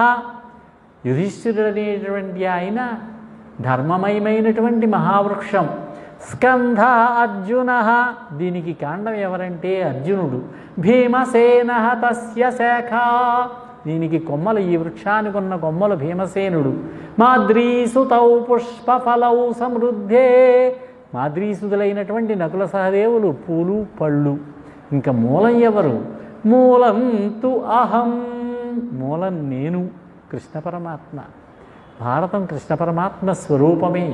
భారతానికి ఆధారభూతుడైనటువంటి వాడు, మహాభారత కథ జరిగినటువంటి దానికి ఆధారభూతుడు కృష్ణ పరమాత్మే. నేనొక్కడే కాదు. మూలం తు అహం బ్రహ్మచ. వేదములు ధర్మతః అర్థతః మనకి ధర్మాలను తెలియజేసేటటువంటి వేదములున్నాయే అవి. ఇంకా మూడవ వారు బ్రాహ్మణాశ్చ, ఆ వేదములను నిత్యము పఠిస్తూ వేదములను అర్థం చేసుకుంటూ వేదములను ఆచరిస్తూ ఉంటారే వారు, ఆ వర్గం వారు వీళ్ళయ్యా అన్నారు. అలాగే మహాభారతంలో మనకి ప్రధాన పాత్రధారులు పాండవులు 5గురు, ధర్మబద్ధమైనటువంటి జీవితము గడిపినటువంటి వారు. ఒక కవి అంటారు, మహాభారతంలో ముఖ్యులెవరని చెబుతూ 18 అక్షౌహిణీ బలములందు వీరులిద్దరు, ఇద్దరేటి వీరులు, అటు 11 అక్షౌహిణీలు, ఇటు 7 అక్షౌహిణీలు, ఎంతమంది పోగైనా ఇద్దరేనమ్మా వీరులు. ఒకవైపున కర్ణుడు, ఒకవైపున అర్జునుడు, వాళ్లే పరాక్రమవంతులు, వాళ్లే వీరులు, మిగతా వాళ్ళు కాదట. 18 అక్షౌహిణీ బలములందు వీరులిద్దరు నీదు తనయులైరి, అమ్మా నీ కుమారులే వాళ్ళు. ఎవరెవరు ఎలా దెబ్బలాడుకున్నా నిజం కూడా మహాభారత యుద్ధంలో కర్ణార్జునుల మధ్యలో జరిగినటువంటి యుద్ధమే భీకర యుద్ధం అన్నారు. ఈ మహాభారతంలో కనుక మనం ధర్మరాజు ప్రశంస చేసినట్లయితే ఈ 5 రోజులు లేదా ఈ సంవత్సర కాలంలో మన భారతం చెప్పుకుంటూ ధర్మరాజు యొక్క కీర్తన చేసినట్లయితే ధర్మో వివర్ధతి యుధిష్ఠిర కీర్తనేనా, ధర్మరాజుని కీర్తించినట్లయితే ధర్మం వృద్ధి చెందుతుందట. లోకంలో వృద్ధి చెందుతుంది, మనలోనూ వృద్ధి చెందుతుంది. పాపం ప్రణశ్యతి వృకోదర కీర్తనేనా, వృకోదరుణ్ణి కీర్తించినట్లయితే భీమసేనుణ్ణి మనలో ఉన్నటువంటి పాపం అంతా పోతుందట. శత్రు ప్రణశ్యతి ధనంజయ కీర్తనేనా, అర్జునుణ్ణి కీర్తించినట్లయితే శత్రునాశనం జరుగుతుంది, శత్రుభీతి తొలగిపోతుంది, శత్రు జయం కలుగుతుంది. మాద్రీసుతౌ కథయతాం న భవంతి రోగా, నకుల సహదేవులు కవలలు వాళ్ళని కీర్తించినట్లయితే రోగబాధ ఉండదట. అశ్వినీ దేవతల యొక్క అంశలు వాళ్ళు, అశ్వినీ దేవతల యొక్క వైద్యులు, ఆయుర్వేద వైద్యులు వాళ్ళు. ఆ దేవతల యొక్క వైద్యులైనటువంటి అశ్వినీ దేవతల యొక్క అంశతో జన్మించిన నకుల సహదేవుల యొక్క ప్రశంసతోటి సంకీర్తనతోటి మనలో ఉన్నటువంటి రోగబాధలన్నీ కూడా పోతాయిట. శాశ్వతులైనటువంటి రుద్రులు, సాధ్యులు, విశ్వేదేవులు, ఆదిత్యులు వీళ్ళంతా కూడా పర్వతములు, నదులు, సముద్రములు ఇవన్నీ కూడా వర్ణించబడ్డాయి భారతంలో. ఇది వినడం వల్ల మనకి సమస్త పాపములు పోయి పుణ్యాలు కలుగుతాయన్నారు. ఆకాశంలో స్వర్గంలో ఉన్నటువంటి దేవతలంతా కూడా సరదాగా భూలోకానికి వచ్చారట. వచ్చి ఇక్కడ పాత్రధారులుగా ఒక ఆయన ధర్మరాజుగా, ఒక ఆయన భీముడుగా, ఒక ఆయన అర్జునుడుగా, ఒక ఆయన దుర్యోధనుడుగా వేషాలు ధరించి ఇదొక నాటకంగా ఇక్కడ క్రీడించి మళ్ళీ వాళ్ళ లోకానికి వెళ్ళారన్నారు స్వర్గారోహణ పర్వంలో. ఈ మహాభారతం అంతా కూడా చెప్పాక వ్యాసుల వారు మాట అంటారు, ఏమయ్యా బాబు, నేను ఇంత మొత్తుకుంటున్నా కూడా మీరెవరూ కూడా ధర్మాన్ని పట్టుకోవడం లేదేమిటి? ఊర్ధ్వబాహు విరౌమ్యేష నచోకశ్చిత్ శృణోతి మే ధర్మాదర్థశ్చ కామశ్చ స కిమర్థం న సేవ్యతే. నా తల మీద చేతులు పెట్టుకుని మీకు నమస్కరిస్తూ మొత్తుకుంటున్నానయ్యా బాబు, ఒక్కడు కూడా నా మాట వినట్లేదంటారు. వ్యాసుల వారు చెప్పిన మాట ఇది. ధర్మం నుంచే అర్థం వస్తుంది, ధర్మం నుంచే కామం వస్తుంది. మీరేం చేస్తున్నారు? అర్థకామాలు పట్టుకుంటున్నారు, ధర్మాన్ని విడిచిపెట్టడం లేదు, ఆ ధర్మాన్ని ఎవరూ సేవించడం లేదన్నారు. కామం వల్ల కానీ, భయం వల్ల కానీ, లోభం వల్ల కానీ చివరికి జీవితం కోసం కానీ ధర్మాన్ని విడిచిపెట్టకూడదు. ఆ ధర్మమే నిత్యమైనటువంటిది. సుఖదుఖాలన్నారా అనిత్యములైనటువంటివి. జీవుడు నిత్యమైనటువంటి వాడు, అతనికి హేతువైనటువంటిది జీవుడు నిత్యమైనటువంటి వాడు, ఆ జీవుడికి హేతువైనటువంటిది అనిత్యమైనటువంటిది. అంచేత ఆ జీవత్వహేతు అనిత్యం కాబట్టి ధర్మాన్ని పట్టుకోవాలి. శృతిలో కూడా, ఉపనిషత్తులో కూడా ఈ మాట చెప్పబడింది. కామాత్ భయాత్ లోభాత్వా ధర్మం నజిహ్యాత్. కామం కోసం కానీ, లోభం కోసం కానీ, మోహం కోసం కానీ మీరు ధర్మాన్ని మాత్రం విడిచిపెట్టకండి. భారతం మొత్తం చెప్పేది ఏంటంటే ధర్మం. ధర్మానికి సంబంధించినటువంటి విషయాలే చెబుతుంది. మహాభారత శ్రవణం అమిత పుణ్యప్రదం అన్నారు మన పెద్దలు. కృతగంగోదక స్నానం, గంగానదిలో స్నానం చేయడం మహాపుణ్యదాయకమట. శృత భారత సత్కథం, మహాభారత కథ వినడం మహాపుణ్యమట. అర్చితచ్యుత పాదాబ్జం, పరమాత్మ అయినటువంటి ఆ పరమేశ్వరుడు ఆ శ్రీమన్నారాయణుని యొక్క పూజ చేయడం, నిత్యము చేసేటటువంటి అర్చన ఉన్నది. ఈ మూడు కూడా, ఒకటి గంగా స్నానం, భారత శ్రవణం, పరమాత్మ పూజ. దినం కల్పశతద్వరం, పవిత్రాతి పవిత్రమైనటువంటి రోజులట. భాగవతంలో 11వ స్కంధంలో మాట అన్నారు, భారత వ్యపదేశేన హ్యామ్నాయార్థ ప్రకాశిత, భారతం సకల వేదార్థ ప్రకాశకమన్నారు, పురుషార్థ చతుశ్చయ ప్రతిపాదకమన్నారు. ఇదేదో కేవలము భగవంతుని యొక్క మహిమను వర్ణించేది కాదు, లేకపోతే ఆ యుద్ధాలు గదలు పాండవులు కౌరవులు వాళ్ళ మధ్య జరిగిన కథ కాదు. సమస్త ఆ కథ ఆధారంగా చేసుకుని సమస్త ధర్మాలని సమస్త వేదార్థాలని మనకు అందజేసినటువంటి మహత్తరమైనటువంటి గ్రంథమే ఈ మహాభారత గ్రంథమన్నారు. ఇటువంటి మహాభారత గ్రంథాన్ని చెప్పాలనేటటువంటి సంకల్పం కలిగింది. నా శక్తి సరిపోతుందా లేదా అనేది స్వర్గారోహణ పర్వం అయిన తర్వాత మీరు చెప్పవలసినటువంటి మాట. నా ప్రయత్నం, నా శక్తికి మించి ప్రయత్నం చేస్తాను. 1-2 పర్యాయములు చెప్పినటువంటి అనుభవాన్ని కూడదీసుకుని, మీకు అనిపించవచ్చు ఒకేసారి చెప్పవచ్చు కదండి, 60 రోజులు వింటాం కదా అని. 10 రోజులు అయ్యాక 11వ రోజున కుర్చీలన్నీ ఖాళీగా ఉంటాయి, ఏం పెడతానులే అని ఇంకా చెప్పే ఆయన భీష్మపర్వం అంతా ఇవాళ చదువుకు రావాలి సాయంత్రం చెప్పడానికి. ఇప్పుడు నాకున్న స్వార్థం ఏంటంటే 15 రోజులు చెప్పాక మిగతా 15 రోజుల్లోనూ తర్వాత వచ్చే పర్వం పట్టుకోవచ్చు. అది ఇందులో ఉన్న పెద్ద రహస్యం. కాబట్టి నెలలో ఒక 5 రోజులు కష్టపడండి, 6వ రోజు నుంచి మీదే. భారతాన్ని శ్రద్ధగా వినండి. భారతం వినాలంటే పుణ్యం కావాలి, భగవంతుడి యొక్క అనుగ్రహం కావాలంటే పుణ్యం కావాలి. పుణ్యం కావాలంటే పూర్వజన్మలో చేసుకున్నటువంటి సుకృతం ఉండాలి. అది లేకపోతే బయట చక్కటి టీవీలో మంచి మంచి కార్యక్రమాలు వస్తూ ఉంటే ఇలా కూర్చుని వినగలుగుతున్నామంటే, చెప్పుకోగలుగుతున్నామంటే ఈ ప్రశాంత వాతావరణంలో ఆ భగవద్ అనుగ్రహమే, ఆ శ్రీ మహావిష్ణువు యొక్క అనుగ్రహం మన అందరి యందును సమృద్ధిగా ఉండబట్టి చెప్పాలనే సంకల్పం నాకు, వినాలి చెప్పించాలి అనే భావం మీకు కలగడం జరిగింది. ప్రతి నెల కూడా 6వ తేదీ నుంచి 10వ తేదీ వరకు ఉంటుంది ఇక్కడ కార్యక్రమం. ఒక నెలలో మాత్రం దీపావళి 8వ తారీఖు వచ్చింది, ఆ రోజు సెలవు పెడతాను, లేకపోతే నేను చెప్పేది మీకు వినపడదు ఆ చప్పుళ్ళల్లో. అందుచేత పక్క రోజు దాకా పెడతాము. అలా సర్దుబాటు చేసుకుంటూ, అలాగే ధనుర్మాసం కూడా ఒక నెల సెలవు పెట్టి జనవరి నెలలో ఆపుకుంటే మళ్ళీ ఫిబ్రవరి నెలలో మొదలు పెడదామని. అప్పుడు గోదాదేవికి సంబంధించిన మాటలు అన్ని చోట్ల అన్ని ఆలయాల్లోనూ కూడా ధనుర్మాసం ఉంటుంది కనుక మీరంతా కూడా నాకు సహకరిస్తే, సద్బుద్ధితోటి మీరు వస్తే నేను చెప్పగలుగుతా. రేపు 4వదైనటువంటి విరాట పర్వం ప్రారంభించుకుందాం. ఆది పర్వము, సభాపర్వము, అరణ్య పర్వము తర్వాత వరుస క్రమంలో వస్తాయి. దుర్యోధనుడి యొక్క మోసం చేత మాయాద్యూతంలో ఓడించబడినటువంటి పాండవులు ధర్మబద్ధులై మాటకు కట్టుబడి సత్య ప్రతిజ్ఞులై 12 సంవత్సరములు అరణ్యవాసం చేశారు. 13వ సంవత్సరం అజ్ఞాతవాసం చేయాలి. ఎక్కడ చెయ్యాలి? ఎక్కడ మనకు అనుకూలంగా ఉంటుంది అక్కడ ప్రారంభమవుతుంది విరాట పర్వం.